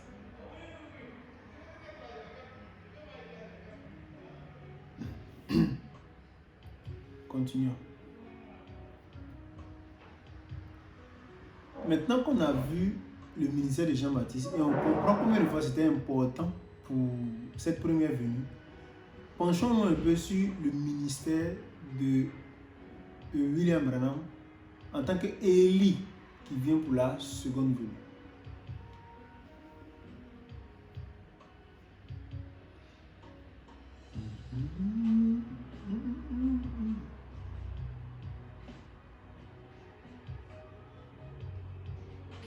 Nous allons lire la parole un peu dans Acte 3. Acte des Apôtres, chapitre 3. Le contexte précis de la chose, c'est que Jésus-Christ était mort, ressuscité et il est allé au ciel. Jean-Baptiste était aussi déjà mort. C'était fini. Et les apôtres avaient déjà reçu le Saint-Esprit après la Pentecôte. Donc on est dans Acte 3, Acte des Apôtres. Maintenant, regardez ce qui se passe là-bas. Ah, la fatigue s'installe. Puisque le Seigneur me fortifie. Il dit ceci: repentez-vous et convertissez-vous pour que vos péchés soient effacés, afin que des temps de rafraîchissement viennent de la part du Seigneur et qu'il envoie celui qui vous a été destiné, Jésus-Christ. Que le ciel doit recevoir jusqu'au temps du rétablissement de toutes choses, dont Dieu a parlé anciennement par la bouche de ses saints prophètes. Moïse a dit: le Seigneur votre Dieu vous suscitera d'entre vos frères un prophète comme moi. Vous l'écouterez dans tout ce qu'il vous dira, et quiconque n'écoutera pas ce prophète sera exterminé du milieu du peuple. Fin de citation. Je vais aller doucement maintenant.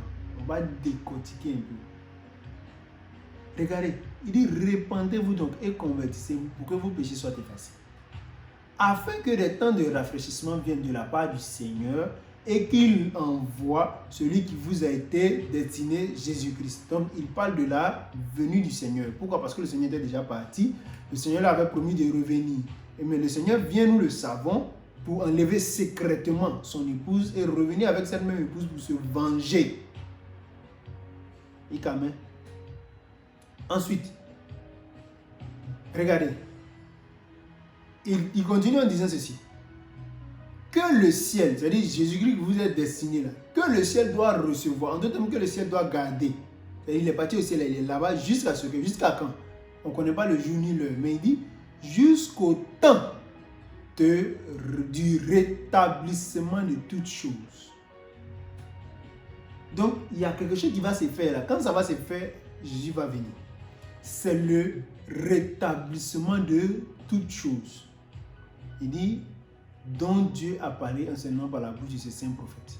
Et il ramène encore ce qui avait été dit à Moïse. Moïse a dit: le Seigneur votre Dieu vous suscitera dans vos frères un prophète comme moi, vous l'écouterez dans tout ce qu'il vous dira. Et quiconque n'écoutera pas ce prophète sera exterminé du milieu du peuple. Cette fois-ci là, c'est tribulation si tu n'écoutes pas le prophète là. Et pourquoi il ramène à Moïse? De la même manière, Malachie a ramené à Moïse, c'est comme ça Pierre ramène à Moïse. Pour dire que ce sera un prophète comme Moïse, mais il viendra faire quoi? Il viendra rétablir toutes choses. Parce que quand il va finir de rétablir toutes choses, le Seigneur va venir. Si vous voulez bien le comprendre, lisons Matthieu 17, où le Seigneur Jésus-Christ lui-même a parlé de ça pour dire qu'Élie va venir rétablir toutes choses. Je vais lire ça et puis ensuite on va décortiquer le texte dans son contexte. Matthieu 17, 11. Je lis rapidement.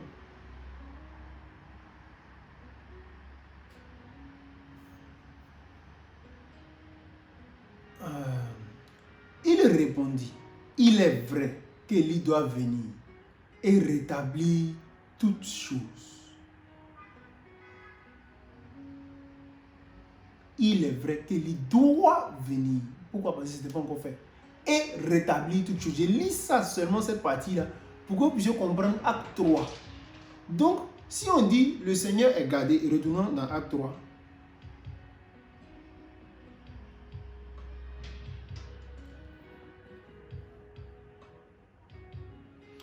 Repentez-vous donc et convertissez-vous pour que vos péchés soient effacés, afin que des temps de rafraîchissement viennent de la part du Seigneur, qui nous envoie celui qui vous a été destiné, Jésus-Christ, que le ciel doit recevoir jusqu'au temps du rétablissement de toutes choses. Or, Jésus, lui, tout à l'heure, on vient de lire, il dit: Élie doit venir et rétablir toutes choses.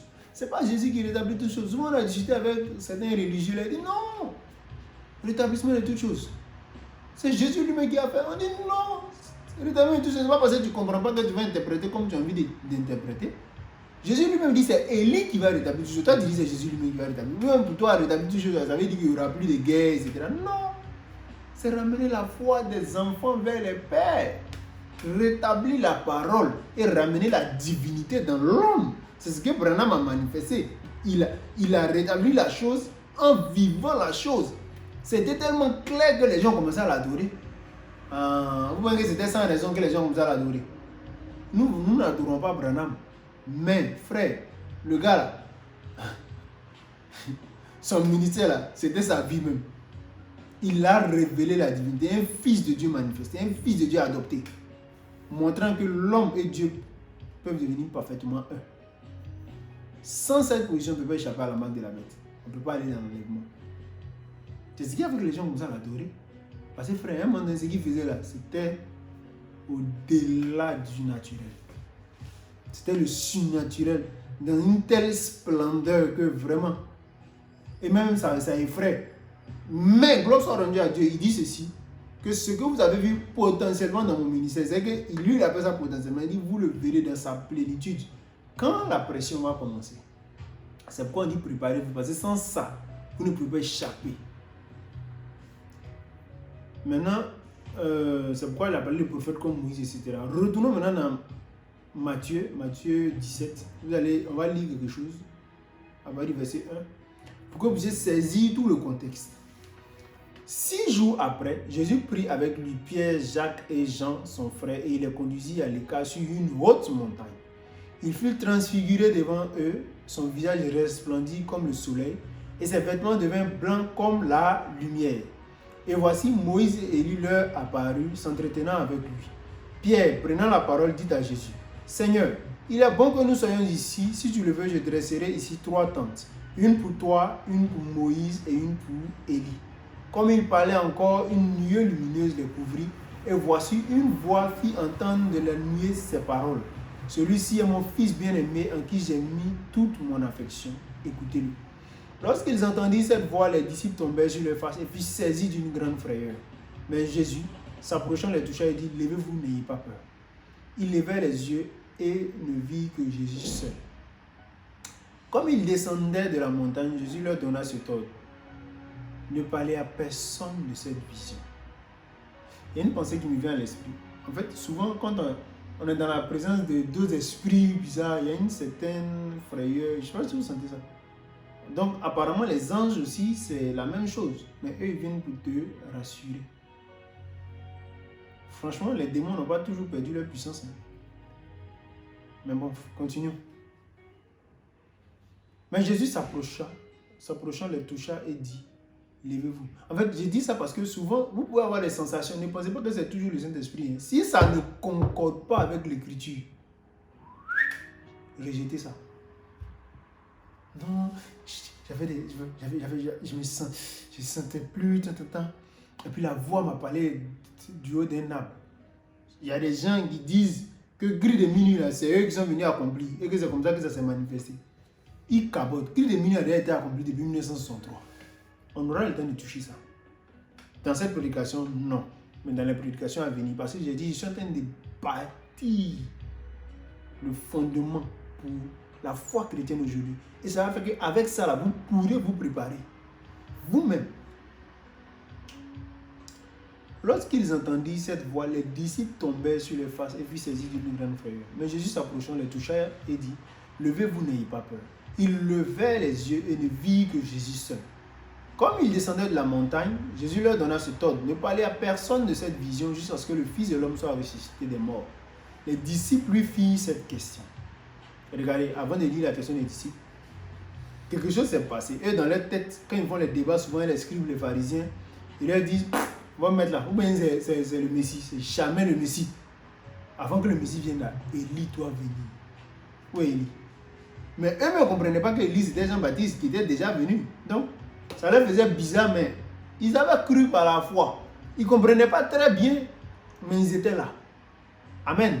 C'est comme ça, un croyant c'est ça. Et Dieu, parce que la foi c'est une chose, la foi et la compréhension c'est différent. La foi d'abord, la compréhension après. C'est comme ça. Et les gens ont cru en qui était Jésus. C'est plus tard, ils ont eu la confirmation qu'il a accompli clairement toute écriture. Si vous n'avez pas foi dans quelqu'un, c'est toujours comme ça, vous aurez toujours de quoi à dire. Mais si vous avez foi et que c'est un envoyé de Dieu, vous allez vous rendre compte que le gars là, il est bien, il est bon. C'est comme ça. Continuons. Et donc, eux, ils étaient embêtés, les disciples. Et en plus de ça, Jésus leur dit de ne pas parler de la vision à quelqu'un. Parce que c'est comme si la charrue, dans leur tête, hein, la charrue a été mise avant les bœufs. On doit voir Élie, ensuite le Messie. Mais pourquoi on voit le Messie, maintenant nous on voit Élie? Parce qu'ils ont vu Élie le Tishbite et Moïse à la montagne. Quand on a lu, vous avez entendu ça. Et donc ils sont mélangés. Et puis en plus, il lui a dit de ne pas parler de ça à quelqu'un. Bon, donc ils lui ont demandé comment, c'est comme ça. Et ça, on dit quand on prêche et que vous ne comprenez pas là, n'allez pas chercher réponse ailleurs. Venez devant celui qui vous a prêché là et demandez-lui. Frère, tu as dit telle chose. Est-ce que ça veut dire que telle chose? Oui, frère, c'est ce que ça veut dire. Non, frère, mais non, sœur, c'est pas ce que ça veut dire. Ça veut dire telle chose. C'est pas simple. C'est pas simple.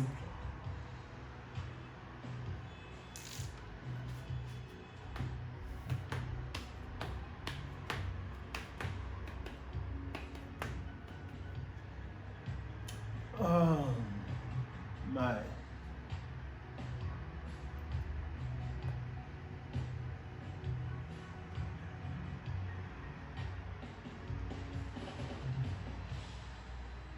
Les disciples lui firent cette question. Pourquoi donc les scribes disent-ils qu'Élie doit venir premièrement? Il répondit, il est vrai qu'Élie doit venir. Donc vous comprenez la question des disciples. Ils voulaient comprendre pourquoi les scribes disent-ils qu'Élie doit venir premièrement. Il répondit, il est vrai qu'Élie doit venir et rétablir toutes choses. Mais, je vous dis, donc vous voyez, il parle d'abord de Élie qui vient précéder sa seconde venue. Maintenant, il va leur faire comprendre ce qu'eux, ils ont comme préoccupation pour la première venue. Là. Et il a dit, mais je vous dis qu'Élie est déjà venu. C'est pourquoi quand il parlait de Jean-Baptiste, c'est lui l'Élie qui devait venir. Ça, c'était déjà réglé. Maintenant, quand il parle de rétablissement de Dieu, il dit qu'il doit venir. Parce qu'en ce temps-là, ce n'était pas encore accompli. Et maintenant, il va leur parler de Jean-Baptiste. Mais je vous dis qu'Élie est déjà venu, qu'ils ne l'ont pas reconnu. Et qu'ils l'ont traité comme ils ont voulu. De même, le Fils de l'homme souffrira de leur part. Les disciples compris alors qu'il leur parlait de Jean-Baptiste. Je vais répéter un peu. Vous vous souvenez, dans Ésaïe 61, un même verset, deux prophéties. Malachie 4, verset 6, un même verset, deux prophéties, mais qui concernent un seul et même esprit. Comme dans Ésaïe aussi, un seul et même esprit. Le Seigneur là-bas, l'autre côté c'est Élie. Maintenant, le Seigneur, quand il vient à deux époques différentes. L'esprit de lui aussi vient à deux époques différentes pour précéder à chaque fois le Seigneur.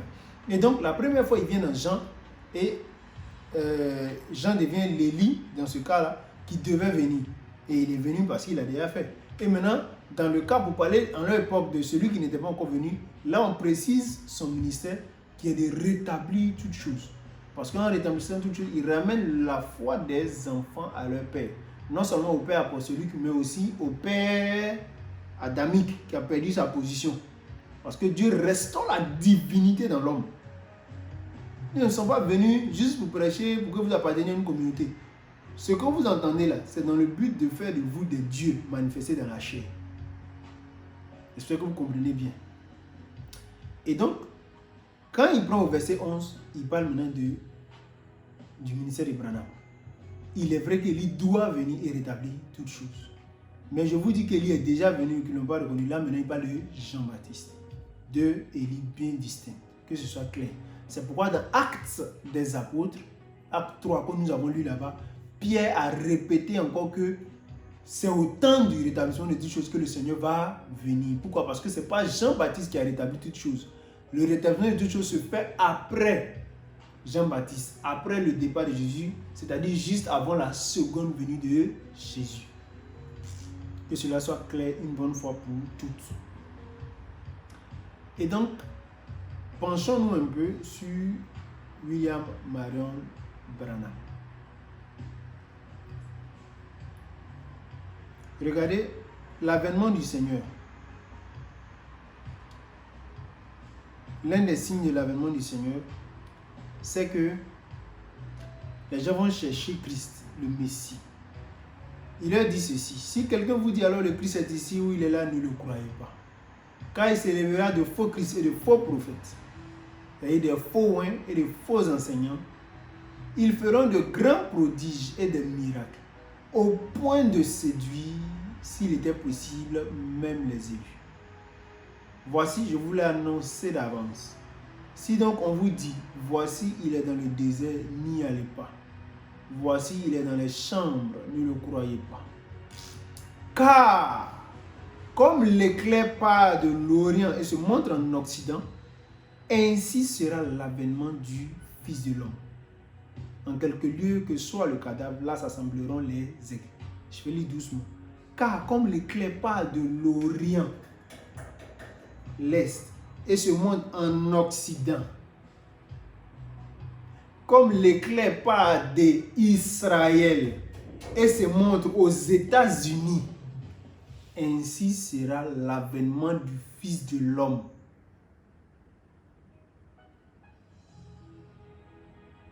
Quelqu'un a compris?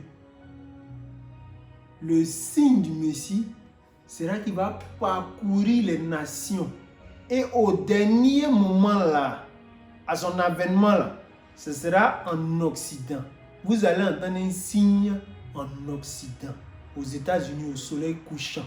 Ça, comme le soleil qui fait sa course, part de l'est et va à l'ouest. C'est comme ça. Et c'est pourquoi Zacharie dit: au temps du soir paraîtra la lumière. La même lumière de l'évangile qui était prêchée à l'est là. Au temps du soir, elle sera restaurée. Zacharie 14. Je crois verset 7. Et donc, en quelque lieu que soit le cadavre, là s'assembleront les aigles. C'est pourquoi nous nous sommes attroupés autour de ce message, comme des aigles, pour manger la manne fraîche, pour manger la nourriture spirituelle au temps convenable. Frère, c'est réel. Je vais vous montrer maintenant. Je ne sais pas s'il faut le lire, mais pour ceux qui feront attention, regardez. Jésus a fait 2 multiplications de pain. La première fois, il est resté 12 corbeilles. Et les gens ont mangé, il est resté 12 corbeilles. La deuxième fois, il est resté 7 corbeilles. C'est spirituel. Toute écriture est utile pour enseigner, pour convaincre. Ce n'est pas pour rien qu'ils ont écrit ça. Ça a un sens profond. Les 12 corbeilles là, représentaient les 12 tribus d'Israël, c'est-à-dire la dispensation de Dieu vis-à-vis d'Israël. Parce que Dieu avait une autre dispensation qui est vers les nations. Quand c'est Israël, là, c'est toujours 12. 144 000, 12 tribus, 12 trônes, etc. C'est toujours 12. La femme avec 12 étoiles, là, c'est l'église juive qui a enfanté l'église des nations. Parce que c'est d'eux qu'on a reçu l'évangile. Donc, mais chez nous ici, l'évangile ne vient pas en tant qu'une simple église. Ça manifeste le Fils de Dieu par sa statue parfaite. C'est pourquoi, dans la statue parfaite, vous voyez, il y a 7 étoiles. Et, je dis 7 étoiles. Prenons bien l'étoile brillante du matin. C'est une constellation de 7 étoiles. Ça aussi, c'est un signe. Et on appelle Jésus l'étoile brillante du matin. Et ces 7 étoiles-là représentent les 7 corbeilles de pain qui sont aussi les 7 dispensations de Dieu vers les nations. C'est-à-dire, c'est dans cette époque bien précise que Dieu allait avoir un peuple parmi les nations. À commencer par le message de Paul, pour terminer par le message de William Aaron Branham, c'est-à-dire dans notre époque. Et Branham est le 7e messager. Et cela correspond à quoi? Aux 7 années que Salomon a pris pour bâtir le temple de l'Éternel. Regardez, Salomon a pris 7 années. Et Jésus, comme ce peuple des nations-là, qui sera pris pendant 7 époques différentes, qu'on appelle les 7 âges de l'Église, il représente, comme c'est une épouse, elle représente aussi les 7 années que Jacob a travaillé pour avoir sa femme. Elle représente les 7 jours de la semaine. Et dans le 7e jour, Dieu se repose. C'est-à-dire, dans le 7e jour, Dieu amène l'homme à la divinité. Dieu vient se reposer pleinement dans l'homme. C'est pourquoi William Branham a manifesté cette divinité-là. Pour que les gens sachent que l'écriture est réelle. Et c'est dans cette même 7e année qu'il y a l'enlèvement. C'est pourquoi Enoch, le 7e, depuis Adam, a été enlevé. Et nous, le 7e âge de l'Église, c'est là qu'il y aura l'enlèvement. Où l'homme devient parfait et irréprochable. Pourquoi le ministère de Branham devait amener la perfection dont Paul parle. Paul a dit, la loi par Moïse, la grâce par Jésus, la perfection, quand ça va venir là, tout ce qui est passé va disparaître. Jésus avait déjà payé le prix pour que nous puissions parvenir à la perfection. Mais cela devait être manifesté. C'est pourquoi Jésus a envoyé les messagers à qui il a donné une plus grande portion de l'esprit. Quand il pouvait dire Jean-Baptiste est plus qu'un prophète, c'est comme ça, il a fait de Branham le plus grand parmi tous les anciens prophètes. Pour manifester la divinité, montrer que l'homme peut devenir comme Dieu. C'est pourquoi la naissance de frère Branham était particulière. La même constellation de 3 étoiles qui s'est faite le jour de la naissance de Jésus-Christ, ça s'est accompli le jour de la naissance de Branham. Parce que son corps devait servir de tabernacle. Dieu allait s'incarner dedans pour révéler le mystère des 7 sceaux. Est-ce que quelqu'un me comprend? Allons avec les Écritures. Je ne veux pas sauter les étapes. Je vais juste lire ça pour vous ancrer la foi sur le ministère de Branham. Pour que vous sachiez qu'il a été confirmé que c'est lui. Et la prochaine fois, on va parler de ces sujets-là, sur les 7 sceaux, les 7 tonnerres, la foi de l'enlèvement même. C'est quoi précisément? On va parler de ça. Pour que vous compreniez que le ministère de Branham a eu, genre, qu'est-ce qu'il a fait? Parce que souvent les gens disent, ah, mais il est venu là, son message c'est quoi au juste? On ne peut pas dire ce que son message est de façon précise. Mais on va vous aider à comprendre du mieux que l'on peut. Vous voyez un peu les deux grandes parties de son ministère. Les 2 grandes parties de son ministère. Et surtout la dernière partie qui a fait que les gens ont fui. De la même manière, la dernière partie du ministère de Jésus qui a fait que beaucoup se sont retirés de lui. C'est comme ça. Parce que c'est là-bas même qu'il y a eu les bonnes choses. Je disais la parole. Donc, j'ai parlé quoi des dispensations. Prenons Apocalypse 1. Vous allez voir quelque chose. Les 7 âges de l'Église. Je lis au verset 18. J'étais mort et voici je suis vivant au siècle des siècles. Je tiens les clés de la mort et du séjour des morts. Écris donc les choses que tu as vues et celles qui doivent arriver. Et celles qui sont. Et celles qui doivent arriver après elles. Le mystère des 7 étoiles que tu as vues dans ma main droite et des 7 chandeliers dehors. Les 7 étoiles sont les 7 églises. J'avais parlé des 7 ans, 7 églises, 7 années, 7. Et les 7 chandeliers sont les 7 églises. Donc, 7 messagers et puis 7 églises. Et bizarrement, l'arc-en-ciel a 7 couleurs. Et chose bizarre, comme je le disais, au moment où on doit révéler les sceaux, on voit une constellation de 7 anges qui vient. Et Jésus, on dit dans l'Apocalypse qu'il vient avec une alliance arc-en-ciel. Et quand il rugit comme un lion, les 7 tonnerres font entendre leur voix. Et que pendant que le 7e messager sera en train de sonner de la trompette, le mystère de Dieu va s'accomplir. Même si vous ne comprenez pas, gardez ça à l'esprit, dites Amen. Dans la prochaine prédication, vous allez le saisir. Et donc, voici un peu ce que c'est que le mystère des 7 étoiles que tu as vu dans ma main, etc. Donc, voici ce qui se passe de façon concrète. 7, 7, 7, 7. Et Branham est le 7e messager de l'Église. C'est pourquoi il vient prêcher la foi de l'enlèvement. Donc Enoch, le 7e depuis Adam, a été enlevé. Donc Élie, le Tishbite, a été enlevé. 7 enlèvements. Toujours Élie, enlèvement. 7 Enoch, enlèvement. Ça ne vous dit rien. Et quand on vous dit de croire dans le ministère de William Aaron Branham pour être enlevé, vous dites, frère, sans Dieu est tellement parfait dans ses mathématiques. Sans le ministère de William Aaron Branham, il n'y a pas d'enlèvement. Je ne suis pas en train de dire que Branham est Jésus-Christ.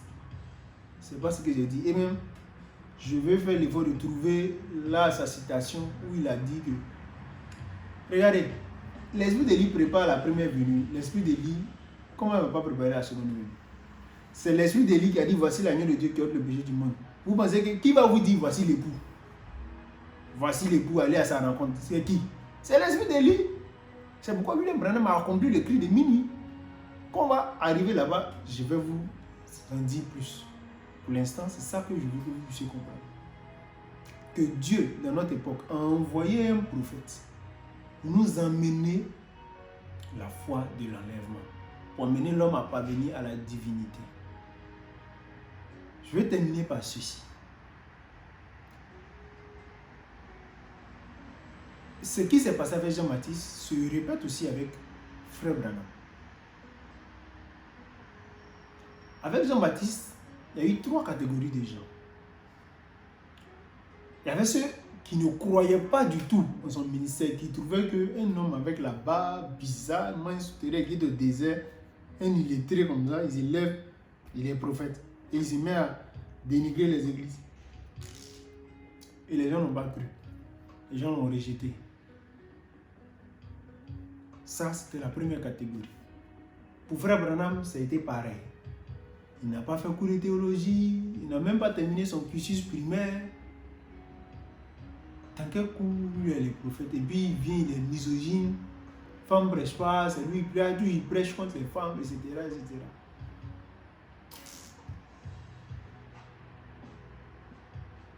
Et les gens l'ont rejeté. Beaucoup de la dénomination. Au départ, quand il faisait beaucoup de miracles, sans prêcher doctrine, quand il faisait les campagnes de guérison pour que les gens acceptent Jésus, qu'est-ce qui s'est passé? Les gens de la dénomination collaboraient avec lui, finançaient son ministère pour qu'il puisse remplir leur tabernacle. Et le surnaturel qui attirait tellement les gens,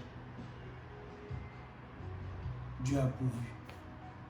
Mais quand Branham a commencé à restaurer la parole, c'est pourquoi même il avait vraiment été envoyé. Parce que les miracles sont une chose pour attirer l'attention. Mais c'est le message qui vient derrière qui est le plus important. Et aujourd'hui, les gens veulent vous séduire, vous ne prêchez pas la vérité. Ils sont là à jeûner, prier pour que Dieu fasse du surnaturel et pour vous conduire dans la fausseté. C'est de ceux-là que Dieu a parlé en disant, plusieurs me diront, Seigneur, Seigneur, n'avons-nous pas chassé les démons en ton nom, n'avons-nous pas guéri les malades en ton nom, etc. Il dit, je ne vous connais pas. Parce que vous ne gardez pas ma parole. Et Dieu a envoyé un prophète, non seulement met en œuvre les a surpassés. Parce que jusqu'à présent, je cherche, je n'ai pas encore trouvé quelqu'un qui va comparer son ministère à celui de William Branham. Demandez à tous les contemporains. Demandez. On a le témoignage de Tommy Osborne sur Internet. Peut-être qu'on va mettre le lien en description. Mais ils savent qui est William Branham. D'autres même disent qu'ils ont vu Christ en cet homme. Mais aujourd'hui, à cause de la parole qui dérange, les gens le prennent pour un imposteur. Gardez-vous de dire des bêtises à son niveau. Et comme je le disais, il y a cette catégorie de gens qui ont rejeté le messager. Maintenant, il y a eu 2 autres catégories respectives. La deuxième, c'est celle des fanatiques. Eux, ils viennent écouter le messager, mais ils ne comprennent rien du message. S'ils ne sont pas allés du côté fanatique, c'est qu'ils sont là, ils sont froids, formalistes. Non, Branham c'est un messager, mais c'est un homme. Donc on prend un peu, on ne prend pas tout. On prend ce qu'il a dit ici. Il ne faut rien prendre. Parce que Moïse a dit, vous l'écouterez dans tout ce qu'il vous dira.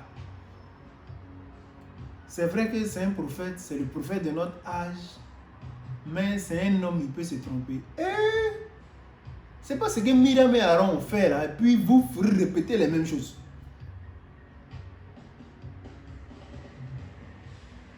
Donc s'ils ne sont pas formalistes comme ça, ils sont fanatiques. C'est-à-dire, ils adorent maintenant Branham, ils adorent la chair de Branham. Comme ceux qui étaient avec Jean-Baptiste qui disaient, mais lui que tu as présenté là-bas, il gagne beaucoup de fidèles. Hein. Les gens s'en vont chez lui. Jean-Baptiste lui a dit, mais je vous ai dit que lui c'est l'époux, moi je suis ami de l'époux. L'épouse appartient à l'époux. Il faut qu'il croisse que moi je diminue. Mais tout ça là, ils n'ont rien compris. Ils sont restés toujours attachés à Jean. Au point que on les a envoyés venir demander si Jésus c'est toi, on doit attendre, mais c'est pas toi. On a lu ça. Et avec Frère Branham, c'est pareil. Il y a une certaine catégorie de gens, vous allez les voir, ils ont à peu près la même apparence pour vous parler de leur soeur que nous. Ils sont parfois même peut-être plus légalistes que nous. Je ne vais pas mentionner de nom ni quoi que ce soit. Et eux là, quand vous allez les entendre parler de Frère Branham, non, c'est un prophète, mais c'est un homme. Non, c'est un homme, mais c'est un prophète. Pas c'est un prophète, mais c'est un homme. Vous comprenez ce que je veux dire? Et quand ils disent ça, c'est pour trier ce que Branham a prêché. On ne fait pas ça. On ne trie pas les paroles d'un prophète. C'est à lui que Dieu doit demander compte. Il a déjà confirmé que l'ainsi dit du Seigneur est réel. Pourquoi tu veux raisonner encore? Si tu ne comprends pas, demande à Dieu de te donner la grâce de comprendre. Quand je disais, celui qui ne mange ma chaîne, il ne boit mon sang, ne peut avoir la vie. Est-ce que ça là, il l'a expliqué? Ceux qui étaient bizarres se sont retirés, mais ils devaient partir. Ne faites pas cette erreur.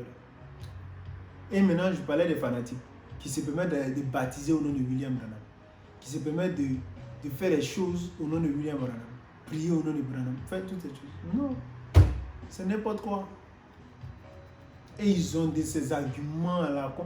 C'est-à-dire que eux-mêmes là, ils sont pires parce qu'ils interprètent la parole même de façon très tordue. Que regardez comme ils sortent de la parole de son contexte. Non, un testament n'est valable que quand le testateur est mort. Et donc, quand Jésus, on devait baptiser au nom de Jésus-Christ, il était vivant. Il était vivant, donc on ne peut pas encore baptiser dans son nom. Quand il est mort, c'est là qu'ils ont commencé à baptiser au nom de Jésus-Christ. Mais il avait dit au nom du Père, du Fils et du Saint-Esprit. Et les disciples ont compris que c'était au nom de Jésus-Christ. Ça semble vrai. Et ils te disent aussi que, regarde, c'est la même chose comme pour Branham. Que Branham, là, pour baptiser en son nom, il ne pouvait pas dire ça clairement. Que quand il est mort maintenant, regardez, William Branham, William 7 lettres, Marion 7 lettres, Branham 7 lettres, William Branham 3, 7, c'est la perfection, l'achèvement. Et Christ est incarné en lui pour révéler les choses. Donc, lui là, il faut baptiser. C'est dans son nom qu'il faut baptiser. C'est lui. Ça semble vrai. Donc, Branham et moi, il faut baptiser en son nom. Parce que quoi, la divinité s'est manifestée en lui. Mais qu'est-ce que Branham dit? Branham dit, tout baptême qui n'est pas au nom du Seigneur Jésus-Christ par immersion est un faux baptême. Vous voyez bien? Voici comment les fanatiques font. Ils s'égarent eux-mêmes. Et donc, j'espère que vous comprenez ce dont on est en train de parler. On ne va pas s'attarder, parler de beaucoup de choses à la fois. Je crois que vous avez saisi ce que c'est que le ministère du Frère Branham. Si vous avez des questions, interrogez-moi ou interrogez les prédicateurs qui sont avec vous. Que Dieu vous bénisse richement. Je crois que vous avez compris qui est William Aaron Branham. Continuerez toujours d'apprendre, certes, mais avançons. Quand on va parler des autres sujets, vous allez encore saisir son ministère. Que Dieu vous bénisse richement. Et qu'il vous aide à comprendre cela davantage. Que cela ancre votre foi. N'écoutez plus les préjugés, ça et là. Concentrez-vous, faites-vous votre propre idée. Ne jugez pas selon l'apparence, jugez selon la justice. On va donner un mot de prière pour la fin.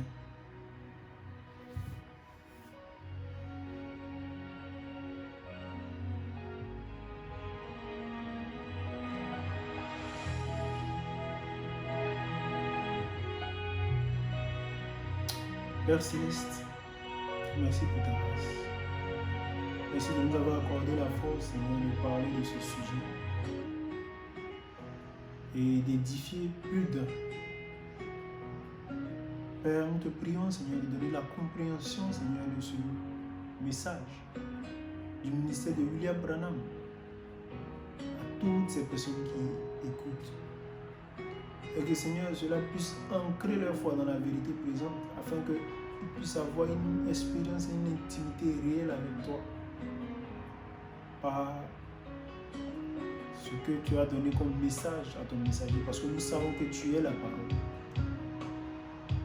Et de même que Élie a rétabli l'autel de l'adoration, tu as envoyé Frère Branham pour rétablir le fondement des apôtres, afin que nous puissions être dans la véritable adoration et adorer en esprit et en vérité. Être ces vrais adorateurs dont tu parlais avec la femme au puits. Père, tu as dit que le Saint-Esprit nous conduirait dans toute la vérité et tu nous as donné le signe par la colonne de feu photographiée au-dessus de la tête des frères Branham. Merci Seigneur. Merci pour ta grâce. Et accorde que Seigneur, nous puissions recevoir ton prophète et par la même occasion te recevoir toi, Seigneur, dans nos cœurs, pour notre nouvelle naissance, pour notre adoption. Merci de nous l'accorder. Au nom de Jésus-Christ, j'ai demandé. Amen.